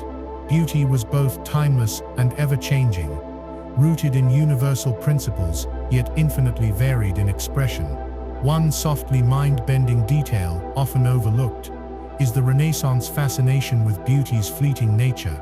Artists and poets alike reflected on how quickly youth fades, how the bloom of a flower or the glow of a sunset is gone almost before it is fully grasped. This tender awareness infused their works with a bittersweet quality, a quiet urging to savor the beauty of the moment, knowing it could not last. Even in scientific studies, beauty played a role. Anatomists like Vesalius, while striving for accuracy, rendered the human body with an artist's sensitivity, highlighting the elegance of bones, muscles, and organs.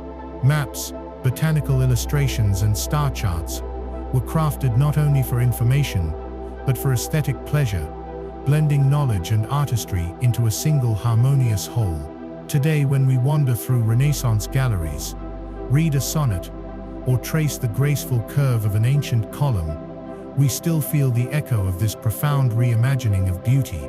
It speaks softly across centuries, reminding us that to seek and celebrate beauty is not to escape reality, but to engage with it more deeply, to recognize in the face of all its imperfections and ephemerality, the quiet miracle of existence itself.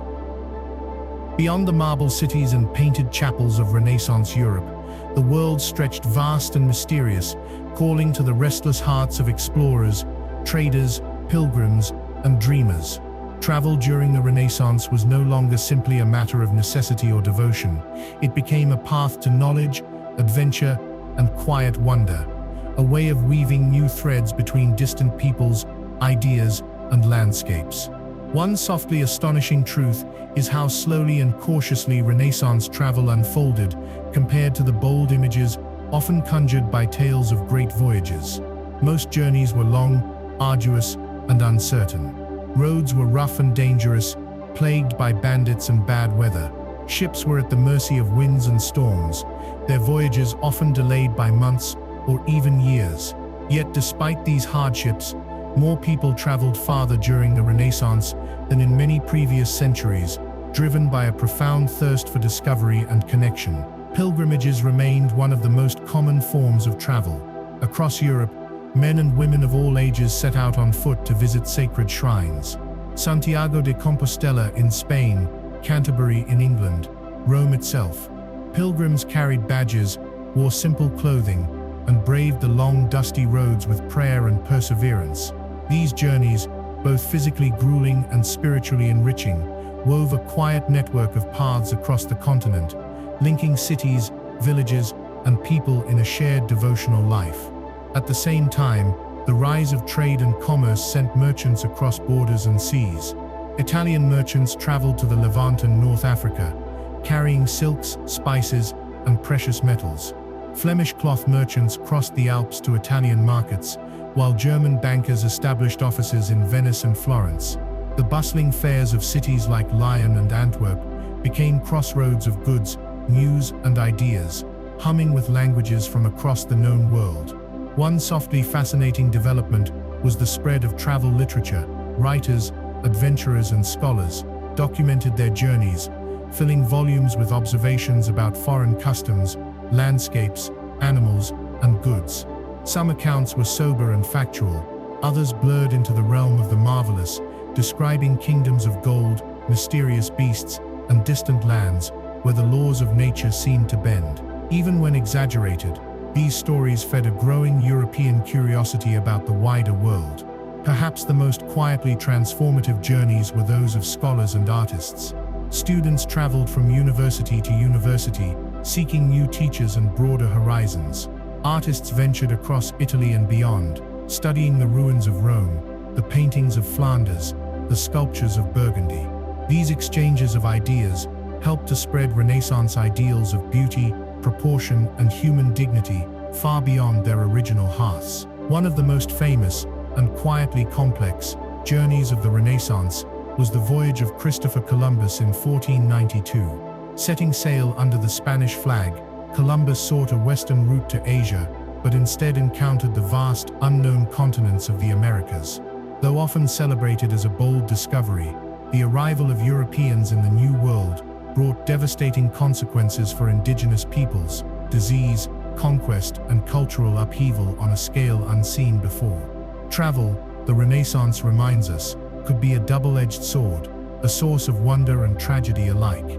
Meanwhile, navigators like Vasco da Gama, Ferdinand Magellan, and John Cabot pushed outward across oceans, charting new routes to India, Africa, and the Americas. The age of exploration, fueled by Renaissance ambition and curiosity, permanently reshaped the map of human understanding. Celestial navigation, improved shipbuilding, and the careful recording of wind patterns and currents made long-distance travel more feasible, though it remained perilous and unpredictable. Closer to home, the Renaissance also saw the growth of local and regional travel. Grand tours, though more formalized in later centuries, had their roots in Renaissance practices. Young nobles and wealthy students traveled across Italy, France, and the Holy Roman Empire, visiting courts, libraries, cathedrals, and universities to complete their education. These journeys cultivated not only knowledge, but a broader sense of cultural identity, a recognition that beauty, wisdom, and power existed in many forms across many lands. One quietly mind-opening aspect of Renaissance travel was the blending of scientific inquiry with exploration. Naturalists and botanists began accompanying voyages, collecting samples of unfamiliar plants and animals. Cartographers refined their maps with each new journey, sometimes filling the blank spaces with sea monsters and mythological creatures, a reminder that imagination still danced along the edges of known geography. Even ordinary people traveled more than might be expected. Craftsmen moved to seek work, soldiers followed armies across shifting battlefields, pilgrims and merchants filled roads and ports. Inns, hospices, and way stations sprang up along major routes, offering food, rest, and shelter to the weary. Travel became a slow, communal process, marked by chance encounters, shared hardships, and the universal hope of safe arrival. Yet for all its practical dangers, Renaissance travel carried an undeniable romance. Travelers returned with stories of distant mountains capped with ice, of spices so fragrant they perfumed entire holds of ships, of cities where gold gleamed in markets and music floated through the air at sunset. These stories fed the European imagination, inspiring new dreams of wealth, knowledge, and faraway beauty. Today, the Renaissance spirit of travel lingers in every map, every journal, every longing glance toward a distant horizon. It reminds us that to journey, whether across mountains, oceans, or the landscapes of the mind, is to embrace the uncertain, the marvelous, and the infinite possibility of encounter. And in the quiet footprints left behind on dusty roads and wind-blown shores, we glimpse the soft, enduring truth that exploration is not only about finding new worlds, but about seeing with new eyes and understanding, ever more deeply, the endless wonder of the world we share. Amidst the soaring cathedrals, painted ceilings, and bustling marketplaces of the Renaissance, faith remained a central thread, woven through daily life, politics, art, and the deepest corners of the human heart. Yet quietly, often without grand proclamations, religion itself was shifting. The Renaissance did not cast aside belief, rather it gently reshaped it, deepening personal devotion, refining worship, and planting the earliest seeds of change that would ripple through the centuries to come. One softly astonishing truth about the Renaissance is how deeply intertwined the sacred and the secular remained. Unlike the stark divisions often imagined today, Renaissance thinkers, artists, and ordinary citizens lived in a world where the divine infused every aspect of life.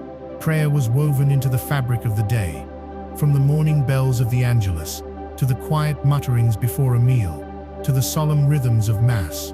Yet the way people understood and experienced their faith began to evolve in subtle, profound ways. One of the most visible expressions of this shift was in art. Religious painting, once rigid and symbolic, became intimate, emotional, and deeply human.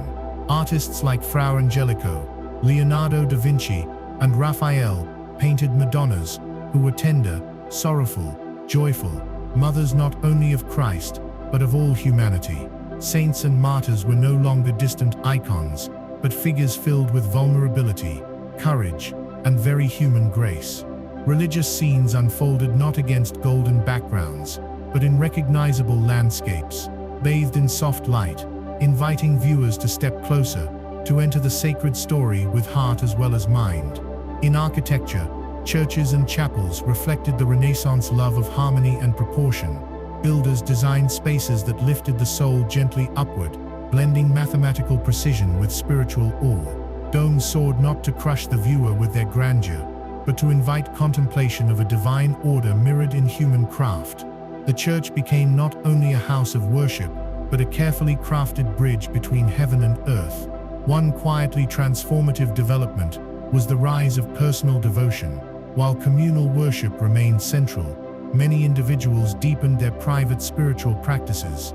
Prayer books, once rare, became more common among the literate classes, filled with meditations, psalms, and prayers tailored to daily life. The Book of Hours, a richly decorated devotional text, became a treasured possession for many, a portable chapel of words and images to guide the heart through the hours of the day. This inward turn also sparked a gentle movement toward reform. Thinkers like Erasmus of Rotterdam urged a return to the simple, sincere teachings of Christ, emphasizing inner piety over external rituals. His writings, infused with wit, compassion, and deep learning, called for a church rooted in humility, scholarship, and true moral leadership. Erasmus did not seek to overthrow the church, but to renew it from within. A vision of quiet, steady reform that resonated across Europe. One softly fascinating aspect of Renaissance religion was its openness to blending ancient wisdom with Christian thought. Philosophers like Marsilio Ficino translated the works of Plato and sought to harmonize them with Christian theology, proposing that love, both earthly and divine, was the force that bound the cosmos together. For many, faith was not a blind submission, but a living dialogue between reason, beauty, and mystery. Pilgrimage continued as a cherished form of devotion, but now with more layers of meaning. A journey to Santiago or Rome was not merely an act of penance. It was also a chance for reflection, learning, and encountering the diverse faces of Christendom. The roads thrummed with stories, prayers, songs, and quiet acts of kindness exchanged among travelers from every corner of Europe. Yet, not all was peaceful. Beneath the surface of Renaissance spirituality, tensions simmered. Questions about corruption, indulgences, and the true nature of salvation grew louder in the hearts of many. The church remained powerful, yet cracks began to appear, not from the thunder of protest at first, but from the slow erosion of unquestioning acceptance. People read scripture for themselves, discussed theology in taverns and salons, and wondered quietly whether new paths might be needed. Religious orders also evolved in this spirit of renewal. New communities like the Jesuits would soon emerge, blending rigorous education with passionate missionary work. Others, like the Franciscans and Dominicans, continued their centuries-old mission of preaching, teaching, and serving the poor, adapting gently to the changing tides of faith and society. Another softly mind-opening truth is how deeply the Renaissance spirit of inquiry touched theology itself. Debates about free will, the nature of the soul, and the workings of divine grace filled university halls and private studies alike.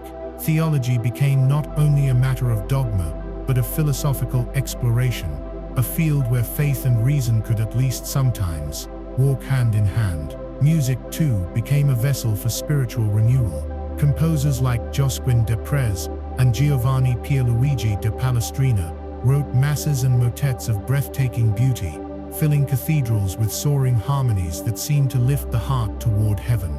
In these sacred sounds, believers found both comfort and awe, reminders of a divine order that sang invisibly through the fabric of the world. Today, when we stand beneath the arches of a Renaissance cathedral, leaf through a prayer book gilded with tiny painted flowers, or listen to the tender strains of a centuries-old mass, we touch the quiet transformations of faith that the Renaissance set in motion. It was a time when belief remained firm but grew more supple, more questioning, more intimately woven with the full tapestry of human experience. In the soft flicker of candlelight against ancient stone, in the whispered prayers of pilgrims on dusty roads, in the luminous faces of saints caught forever in paint and song, we find the echo of that gentle, enduring truth, that faith, like all human things, must grow, deepen, and open its arms anew with every passing age. Beyond the stone walls of Renaissance cities, beyond the cathedrals and courts, there stretched a world teeming with life. Forests deep and mysterious, fields heavy with grain, rivers silvering their way to distant seas. The Renaissance, often remembered for its grand portraits and towering sculptures, also witnessed a quiet and profound blossoming of curiosity about nature itself, an awakening to the beauty, complexity, and endless mystery of the living world. One softly astonishing truth is how deeply Renaissance thinkers believed that understanding nature was a form of honoring the divine. God's creation, they reasoned, was written not only in sacred texts, but in the book of the natural world, in the veins of a leaf, the spiral of a shell, the flight of a bird. To study nature was not to rebel against faith, but to celebrate it, to marvel at the artistry woven into every stone, every tree, every star. This belief found vivid expression in the gardens of the Renaissance. No longer merely practical spaces for growing herbs and food, gardens became reflections of cosmic harmony, carefully laid out according to principles of geometry and proportion.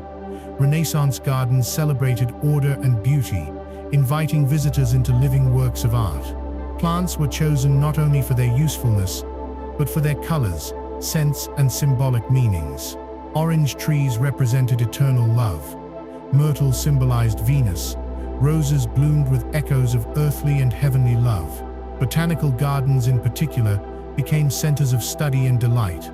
The garden at the University of Padua, established in 1545, was among the first of its kind, a living library of plants from across Europe and beyond, collected, observed, and catalogued by scholars eager to understand the secrets of nature. These early gardens were both scientific laboratories and sanctuaries of wonder, places where students could wander among exotic species and marvel at the intricate artistry of leaves, blossoms, and seeds. Animals, too, captured the Renaissance imagination. Bestiaries, medieval books describing real and mythical creatures, gave way to more systematic studies of living animals. Artists like Albrecht Dürer sketched hares, birds, and rhinoceroses, with astonishing realism, capturing the individuality and vitality of their subjects. Scholars observed animal behavior, marveled at anatomical differences, and began slowly and carefully to classify the astonishing diversity of life. One softly fascinating development was the increasing contact with unfamiliar species brought back from distant lands. Voyages to Africa, Asia, and the Americas introduced Europeans to creatures they had never seen before: brightly colored parrots, lumbering armadillos, sleek jaguars, and tiny hummingbirds. These animals, sometimes misunderstood, sometimes mythologized, nonetheless expanded the European sense of the world's vastness and variety. Minerals and stones also drew attention. Collectors assembled cabinets of curiosities, gathering shells, fossils, gemstones, and strange objects shaped by the slow hand of geological time. These collections, known as Wunderkammern or wonder rooms, were both scientific treasuries and expressions of Renaissance wonder, miniature worlds reflecting the strangeness and beauty of the greater whole. Leonardo da Vinci's notebooks reveal a mind endlessly fascinated by nature's patterns. He sketched the branching of trees, the eddies of water, the whorls of hair and muscle. To Leonardo, the same principles governed the flow of blood through veins and the movement of rivers across landscapes. His endless observations, written in looping mirror script, speak of a profound reverence for the interconnectedness of all things. In literature, nature blossomed as a source of metaphor and meditation. Poets compared human love to the cycles of the seasons, the fragility of a flower to the brevity of youth. Natural imagery filled paintings, sculptures, and songs, reflecting a growing sense that the external world and the inner life were mirror reflections, each illuminating the other. One quietly transformative aspect of Renaissance curiosity was the slow shift toward empirical observation. Rather than relying solely on ancient authorities, scholars began to study plants, animals, and minerals directly, recording their findings with careful attention.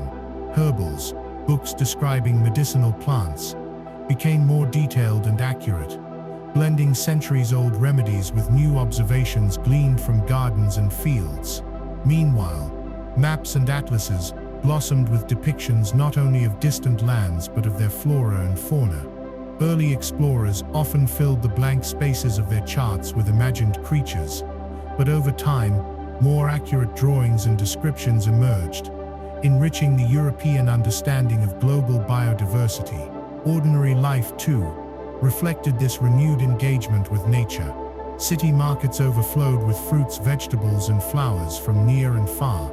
Apothecaries' shops offered remedies derived from roots, leaves, and seeds. Festivals celebrated the changing seasons with garlands of flowers, processions bearing harvest fruits, and songs that honored the fertility of the earth.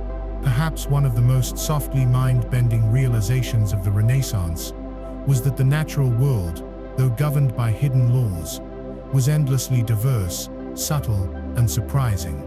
No two leaves were exactly alike. No two rivers followed the same course. Each creature, each landscape, carried its own unique beauty and mystery, a reflection of an infinite imagination at work. Today, when we wander through botanical gardens, marvel at wildlife documentaries, or admire the quiet complexity of a seashell, we stand in the legacy of Renaissance curiosity. It reminds us that the world is not a static backdrop but a living, breathing miracle, an endless invitation to wonder, to learn, and to fall in love again and again with the fragile, beautiful web of life.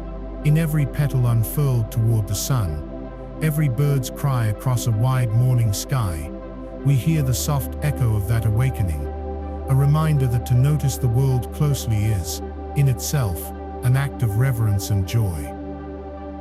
In a world newly alive with humanist ideals, friendship was seen not simply as companionship, but as a vital part of a full and meaningful life. Drawing on ancient models from Cicero, Seneca, and Aristotle, Renaissance thinkers praised friendship as a sacred bond, a mirror in which one's virtues and faults could be reflected, a school for moral growth, and a refuge from the storms of fortune. One softly astonishing truth is how deliberately people of the Renaissance thought about friendship. Writers composed treatises on its nature, philosophers debated its forms and virtues, artists depicted friends together in quiet, intimate scenes. To have a true friend was to possess a treasure more lasting and precious than gold, a source of counsel, comfort, and inspiration. Letters blossomed as one of the great mediums of Renaissance friendship. Before the easy flow of modern communication, letters were bridges across distance and time. They carried not only news but reflections, poems, dreams, and worries. Collections of correspondence, carefully copied and preserved, reveal friendships unfolding across decades, built on a foundation of mutual respect, shared learning, and emotional candor. One softly fascinating example is the correspondence between Petrarch and his many friends, scattered across Europe. His letters, filled with philosophical musings and gentle humor, offer glimpses into a mind constantly seeking connection and understanding. In one moment he offers advice, in another he shares doubts or recounts a moving sunset scene alone. For Petrarch, friendship was not a distraction from the life of the mind, it was an essential companion to it. Friendship in the Renaissance often carried a strong intellectual dimension. Humanist scholars formed lively networks, exchanging manuscripts, ideas, and encouragement. In Florence, The Platonic Academy, an informal gathering of thinkers under the patronage of the Medici family, celebrated friendship as a bridge between earthly and divine love, a way of refining the soul through shared pursuit of truth and beauty. Yet friendship was not confined to scholars and poets. Artisans, merchants, soldiers, and farmers forged bonds rooted in everyday trust and loyalty. Apprentices worked side by side with masters, learning not only a craft but a way of life, often forming lifelong attachments. Neighbor helped neighbor through plagues and famines. Families formed alliances that blended business, affection, and obligation into enduring networks of support. One quietly transformative idea of Renaissance friendship was its emphasis on honesty and gentle correction.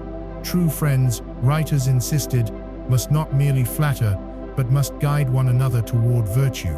A friend should be a second conscience, someone who could, with kindness and sincerity, point out flaws, encourage betterment, and celebrate genuine growth. This ideal recognized that friendship was not a static bond, but a living, evolving relationship that required patience, humility, and grace. In art, depictions of friends often reveal a profound tenderness. In paintings and sculptures, pairs or small groups are shown reading together, playing music, walking side by side, or exchanging gifts. These images quietly celebrate friendship as an essential, almost sacred part of the human experience, a source of joy and meaning that stands apart from the grand dramas of politics and war. Women's friendships, though less often recorded, also flourished in Renaissance life.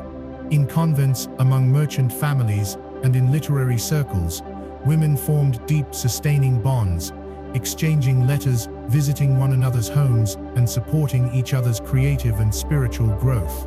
Figures like Isabella d'Este, Marchesa of Mantua, maintained vast networks of correspondence, weaving together threads of political alliance, artistic patronage, and heartfelt personal connection. Another softly mind-bending truth is how Renaissance thinkers viewed friendship as a rehearsal for universal love. By learning to love a friend wisely and well, with loyalty, patience, forgiveness, and joy, one could, they believed, better prepare the soul to love humanity, and even God. Friendship thus became not only a private happiness, but a kind of quiet spiritual practice, a way of cultivating the virtues that anchored a good life. Travel often deepened friendships. Young nobles on their grand tours, scholars moving between universities, merchants journeying to distant fairs, all carried with them letters of introduction, forming new bonds that bridged countries and languages. In a Europe divided by countless borders, friendship stretched invisible threads of connection across mountains, rivers, and seas. Perhaps one of the most touching aspects of Renaissance friendship was its resilience. Letters between friends sometimes record long separations caused by war, exile, illness, or political turmoil. Yet the tone often remains hopeful, tender, filled with longing and faith in reunion. In a world where life could change with alarming swiftness, the steady flame of friendship offered comfort and meaning. Today, when we read the gentle, eloquent letters of Renaissance friends, when we see their portraits captured side by side in paint and marble, we are reminded of a simple, enduring truth that amidst all the striving for knowledge, beauty, and fame, it is often the quiet, steadfast bond between souls that shines brightest. In every letter sent across uncertain distances, in every hand clasped in loyalty, in every shared smile recorded in fading ink and memory, the Renaissance spirit of friendship endures, a testament to the soft but immense power of human connection. Behind the shimmering paintings, marble sculptures, and soaring domes of the Renaissance, there thrived another world, one quieter, humbler, but no less essential. While history remembers the towering figures of Michelangelo, Leonardo, and Raphael, it was also the countless hands of unknown artisans, builders, scribes, and merchants that wove the true fabric of the era. Their work, steady and unheralded, formed the foundation on which the Renaissance truly stood. One softly astonishing truth is how many layers of craftsmanship were required to create even a single masterpiece. Behind every painting hung in a noble's salon, behind every illuminated book cradled in a scholar's hands, were teams of workers. pigment grinders who crushed minerals into color, parchment makers who scraped and stretched animal skins into perfect sheets, framers who carved intricate designs to cradle each image in wood and gold. Without these hidden artisans, the grand visions of famous masters would have remained only dreams. Stonecutters shaped the marble that sculptors transformed into saints and heroes. Glassblowers crafted the shimmering windows that colored cathedral light into holy rainbows. Textile workers wove the velvets, brocades and linens that clothed courtiers and merchants alike. Blacksmiths forged the hinges that swung open the doors of palaces. Potters fired the jugs and dishes that sat at every hearth and banquet table. The Renaissance was not built by a few alone, but by a great humming chorus of quiet skill. Guilds played a central role in this hidden world. These associations of craftsmen, from weavers and goldsmiths to apothecaries and architects, governed the quality of work, protected trade secrets, and trained new generations of apprentices. To join a guild was to enter into a long lineage of pride and tradition, to commit oneself to the patient mastery of a craft. Journeymen traveled from city to city, seeking knowledge and honing their skills before becoming full masters in their own right. One softly fascinating development was how even ordinary people, through their patronage and daily lives, contributed to the flourishing of Renaissance culture. A prosperous merchant might commission a painting for his family chapel, a new facade for his house, or a fine wedding chest adorned with mythological scenes. Bakers crafted elaborate breads for festivals, cobblers stitched intricate designs into shoes, tailors embroidered hidden symbols into doublets and gowns. Beauty seeped into everyday life, not only through grand monuments, but through the small, thoughtful touches of daily existence. Women too played an often overlooked but vital role. While formal guild membership was often restricted, women managed workshops, ran businesses, and contributed as weavers, painters, glassworkers, and bookbinders. Noble women like Isabella d'Este wielded tremendous influence as patrons of the arts, while countless anonymous women labored in homes, convents, and marketplaces, sustaining the economic and cultural life of their communities. The quiet industry of scribes and printers deserves special mention. In the early Renaissance, before printing took hold, professional scribes copied books by hand, preserving ancient wisdom letter by painstaking letter. Later, printers worked long hours setting type, inking presses and binding volumes that would spread knowledge far beyond the walls of any single city. Each smudged page, each carefully pressed leaf, was a doorway opened for generations of readers to come. One softly mind-opening truth is that the Renaissance spirit of curiosity and creation was not limited to the elite. In the bustling neighborhoods of Florence, Venice, and Bruges, ideas moved as freely as goods. A tailor might discuss philosophy over evening wine. A potter might incorporate new motifs glimpsed in a traveler's tales. A mason might innovate new techniques after seeing a novel arch in a distant city. Knowledge and creativity seeped through the fabric of society, carried by those whose names history would not record. Festivals and religious pageants offered moments when the labors of ordinary people shone most brightly. Teams of carpenters, painters, and weavers collaborated to create intricate floats, costumes, and decorations.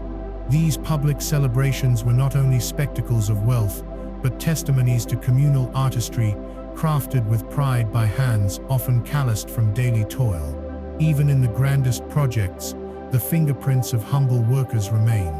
The Sistine Chapel ceiling, often credited solely to Michelangelo, was built upon the efforts of scaffold builders, pigment preparers, assistants who ground colors and mixed plasters, a small army of unseen collaborators whose work made the miraculous possible. Their names are lost to history, but their contributions endure, woven into the very fabric of the masterpiece. Today, when we walk through Renaissance cities, we pass countless traces of these forgotten artisans. A carved doorway here, a faded fresco tucked above a market stall there, a cobbled street worn smooth by generations of footsteps, all reminders that the Renaissance was not merely an age of grand geniuses, but a collective flowering of human hands, hearts, and hopes. The soft but steady labor of thousands made possible the brilliance we so admire. In the quiet persistence of their craft, In the patient turning of wheels, threading of needles, carving of stone, they built a world where beauty could live not just in palaces, but in the small, enduring corners of daily life. And in every chisel mark left unseen, every hidden stitch in velvet and linen, every faded page pressed long ago by anonymous fingers, we feel their legacy, a whisper across centuries, reminding us that greatness is so often the work of many hands, moving in quiet harmony. As the Renaissance unfolded across Europe, gilding its cities with new ideas and old dreams, another quieter current flowed through its people's hearts, a deep, tender awareness of time itself. Life in the Renaissance was lived with a keen sense of the fleeting, the fragile, and the eternal. Aging, memory, and legacy were not abstract ideas, but living companions, woven into the rhythms of art, prayer, work, and hope. One softly astonishing truth is how differently people of the Renaissance perceived time compared to the medieval world that had preceded them. The medieval view saw earthly life primarily as a preparation for the eternal, with time a narrow bridge spanning between birth and divine judgment. In the Renaissance, while eternity remained a powerful idea, time itself, the here and now, took on new richness. Life was seen as precious, beautiful, and worthy of deep engagement, even as its swift passage remained a source of quiet sorrow. Art captured this dual awareness. Portraits, once stiff and symbolic, grew tender, filled with subtle signs of aging, the soft lines at the corner of an eye, the gentle sag of skin, the silver gleam in hair. These were not signs of decline, but markers of a life fully lived. The Renaissance ideal was not to deny mortality, but to face it with grace, crafting lives, memories, and works that might stretch beyond the limits of a human span. Writers pondered the nature of memory with new intensity. Petrarch, in his letters and poems, often reflected on lost friends, distant youth, and the bittersweet ache of remembering. Memory became both a source of comfort and a quiet sadness, a garden where past joys and regrets bloomed side by side. In treatises and poems, scholars explored techniques for strengthening memory, weaving associations and vivid imagery into mental landscapes meant to preserve knowledge and feeling against the eroding winds of time. One softly fascinating practice was the creation of memory palaces. Originating from ancient Roman techniques and revived during the Renaissance, these were imaginary structures built in the mind, where ideas and facts could be placed carefully in different rooms, hallways, or gardens. A scholar might mentally walk through their memory palace, retrieving knowledge stored amid imagined statues, paintings, or columns. It was a tender art, a way of holding on to the fleeting with both logic and imagination. Monuments and inscriptions became important expressions of memory and legacy. Wealthy families commissioned tombs not only as places of burial, but as lasting declarations of their presence in the world. Epitaphs, crafted in elegant Latin, praised virtues, mourned losses, and reminded future generations of the lives that had shaped their city or community. Even simple gravestones, worn now by centuries of wind and rain, whisper of a Renaissance reverence for the delicate threads of human memory. Another quietly transformative idea was the Renaissance expansion of history itself. Historians like Leonardo Bruni and Flavio Biondo began to study the past not simply as a catalogue of divine interventions, but as a complex tapestry woven by human actions, ambitions, and mistakes. Time became a story to be told, a vast river shaped not only by kings and battles, but by poets, merchants, mothers, and dreamers. In this new vision, the past was not distant and frozen, but alive, breathing, and full of lessons for the present. Personal legacy also took on deeper meaning. Artists signed their works with increasing pride. Writers composed autobiographies, weaving their own lives into the larger tapestry of human experience. Architects left behind buildings designed not only for function, but for wonder, symbols of their own fleeting time upon the earth. Across Europe, individuals dreamed not only of salvation after death, but of leaving something enduring in the world of the living: a painting, a garden, a melody, a book, a bridge. One softly mind-bending truth is how the Renaissance concept of legacy often blended human striving with humility. Great achievements were pursued not in a spirit of arrogance, but with an awareness of mortality's shadow. A cathedral spire pointed upward not only in triumph, but in longing. A marble statue stood firm against time, even as cracks would inevitably creep across its surface. In every act of creation, there lived an understanding beauty is fleeting, but it is also a kind of defiance against oblivion. Festivals, too, reflected this consciousness of time. Seasonal celebrations, harvests, midsummer, Epiphany, marked the rhythms of the earth and human life, blending joy with a soft melancholy at the passing of each year. In dances, songs and rituals, people embraced the eternal return of seasons, while quietly acknowledging that each turning year changed them as well. Education and mentorship became important ways of shaping personal legacy. Master painters taught apprentices who would one day carry their techniques forward. Philosophers wrote for generations they would never meet. Scientists shared findings in hopes that others might build upon their beginnings. Each act of teaching, each exchange of knowledge, was a quiet bet against forgetting, a thread offered to the future. Today, when we wander the piazzas of Florence or leaf through a centuries-old book, we are walking in the footsteps of those Renaissance men and women who lived with time's nearness always in their hearts. We see the marks they left, some bold, some barely visible, and we feel, perhaps without even realizing it, the same yearning to be remembered, to make something beautiful and true that will outlast our own brief span. In the tender gaze of a painted Madonna, in the soft gleam of worn marble, in the pages of forgotten letters, the Renaissance spirit of time and memory still lives, a gentle reminder that while life is fleeting, every word, every gesture, every dream leaves its quiet imprint on the world. As the final embers of the Renaissance glowed in the hearts of Europe's cities, few living through it could have fully grasped how much their world had changed. There had been no single revolution, no great clang of history turning a page. Yet softly, steadily, the Renaissance had ushered in something new, a vision of humanity that would stretch its influence across centuries. A quiet, profound dawn of the modern world. One softly astonishing truth is how gently the Renaissance transformations unfolded. There were no dramatic breaks with the past. Medieval traditions continued, ancient fears endured, and much of daily life remained steeped in old rhythms. Yet beneath the familiar surface, thought itself was changing, growing more curious, more questioning, more willing to imagine a world shaped by human hands and human minds. In art, this transformation shone brightest.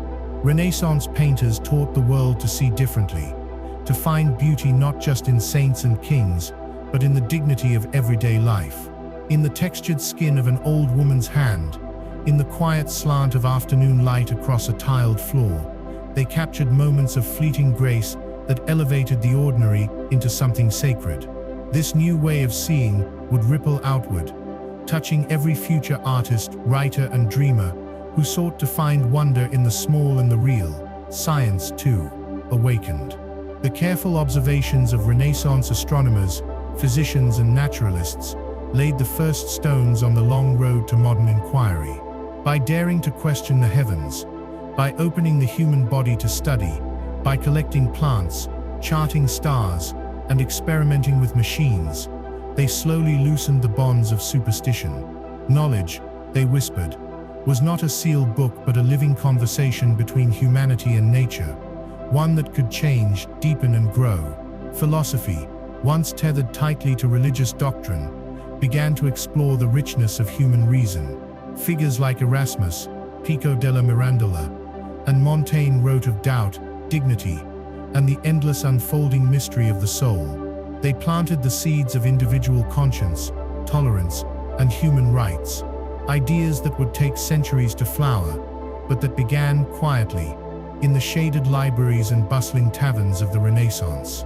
One softly fascinating shift was the way the Renaissance reimagined education.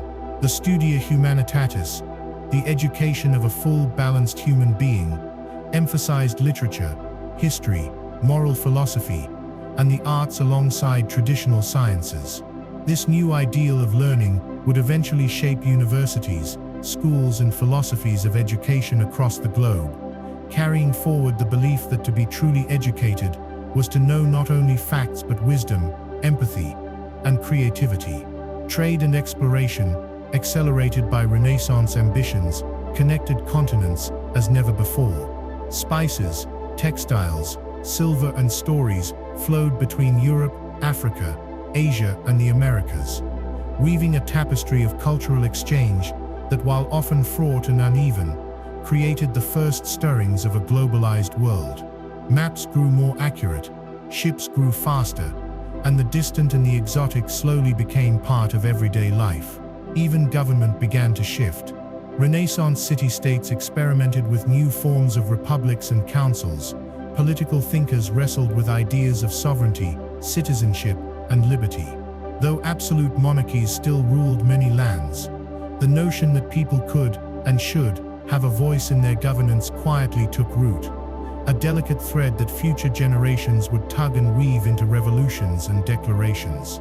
One quietly transformative legacy of the Renaissance was the recognition of human fallibility alongside human greatness. Renaissance thinkers knew well that beauty and cruelty, wisdom and folly, often walked hand in hand. They celebrated human achievement while also mourning its failures, embracing a vision of humanity that was both hopeful and humble. It was a worldview not of easy optimism, but of resilient wonder, a belief that despite all frailty, the human spirit could still reach upward, still seek meaning, still build, paint, sing, and dream. In literature, this spirit breathed through the pages of the Divine Comedy, The Prince, The Book of the Courtier, and countless poems, plays, and treatises. In painting, it gleamed from the soft eyes of a Madonna, the curved hand of a philosopher in fresco, the glint of sunlight on a stone threshold. In architecture, it soared in domes, echoed in cloisters, and whispered in quiet courtyards, where vines curled over worn steps. Today, much of what we call modern still carries the soft fingerprints of the Renaissance. Our belief in the dignity of the individual, our passion for exploration, our reverence for education, our endless dialogue between faith and reason, our search for beauty in everyday life, all trace faint lines back to that time when Europe awoke, slowly and wondrously, from its long medieval sleep. Yet perhaps the greatest gift of the Renaissance is not a single discovery or invention, but a way of seeing the world, a sense that knowledge is a quest worth undertaking, that beauty matters, even when fleeting, that every human being carries within them the spark of creation, the capacity for greatness, the longing to leave something enduring behind. In the soft crumbling of ancient walls, in the sun-warmed stones of old piazzas, in the dusty manuscripts sleeping in forgotten libraries, the Renaissance still breathes, a quiet, steadfast whisper urging us to look, to wonder, to remember that we too are part of the long, luminous story of human striving. As twilight falls over the tiled rooftops and sun-warmed courtyards of Renaissance towns, a soft hush settles in, the kind of quiet that seems to carry all the memories of an age within it. Though centuries have passed, the Renaissance has not faded into dust and silence. It lingers, gently, like a forgotten melody, still humming beneath the noise of the modern world. Its spirit continues to move through art, through books, through the simple human act of wondering at beauty and striving toward understanding. One softly astonishing truth is how easily the Renaissance spirit slips unnoticed into our everyday lives. We see it in a university lecture hall filled with curious students, in a hand reaching for a worn novel on a library shelf, in a musician crafting a delicate melody that floats upward into the night. Every act of creation, every step toward knowledge, every moment of awe before a painting or a starry sky carries within it a quiet echo of that extraordinary time. The Renaissance teaches us that human greatness is not always loud or immediate. It often grows slowly, through countless small choices, the choice to study, to build, to teach, to dream.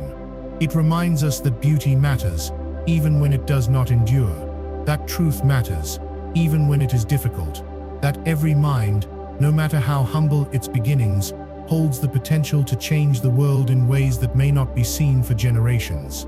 It was a time of contradictions, of faith and doubt, peace and violence, love and ambition. Yet within those contradictions, the Renaissance found its vitality. It embraced the complexity of being human rather than fleeing from it. It allowed for sorrow and joy to coexist, for reason and imagination to walk hand in hand. It celebrated not only the monumental achievements, but also the tender, fleeting moments, the careful painting of a single flower in the corner of a fresco, the patient carving of a small face hidden beneath a cathedral's soaring arches, the quiet dedication of a scholar copying a manuscript by candlelight.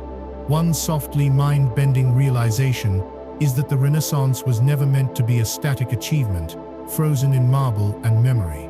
It was, and remains, a living invitation, a call to each generation to reawaken wonder, to renew our commitment to beauty, wisdom, and the shared journey of humanity across time. Even now, in a bustling city street, a quiet museum gallery, a garden tucked behind old stone walls, or a book held tenderly in someone's hands, the Renaissance breathes. It reminds us that we are heirs to a great unfinished conversation, one that began when someone first looked up at the stars and wondered what lay beyond, when someone first shaped clay into a vessel, or strung words together into poetry, or painted a face filled with longing and light. It asks nothing more of us than to listen, to notice, to let the old echoes guide us forward with humility and hope, to believe that even in small acts of curiosity, kindness and creation, we carry the Renaissance spirit onward, weaving our own threads into the endless tapestry of human endeavor. And so, as the last notes of this journey fade into the soft darkness of night, may the memory of that luminous age linger like a gentle light within you, a reminder that beauty, learning, friendship, and wonder are never truly lost. They live wherever we choose to tend them. In every new beginning, in every quiet striving, in every dream not yet spoken aloud, the Renaissance endures, a quiet flame, waiting to be rekindled, again and again across the turning centuries.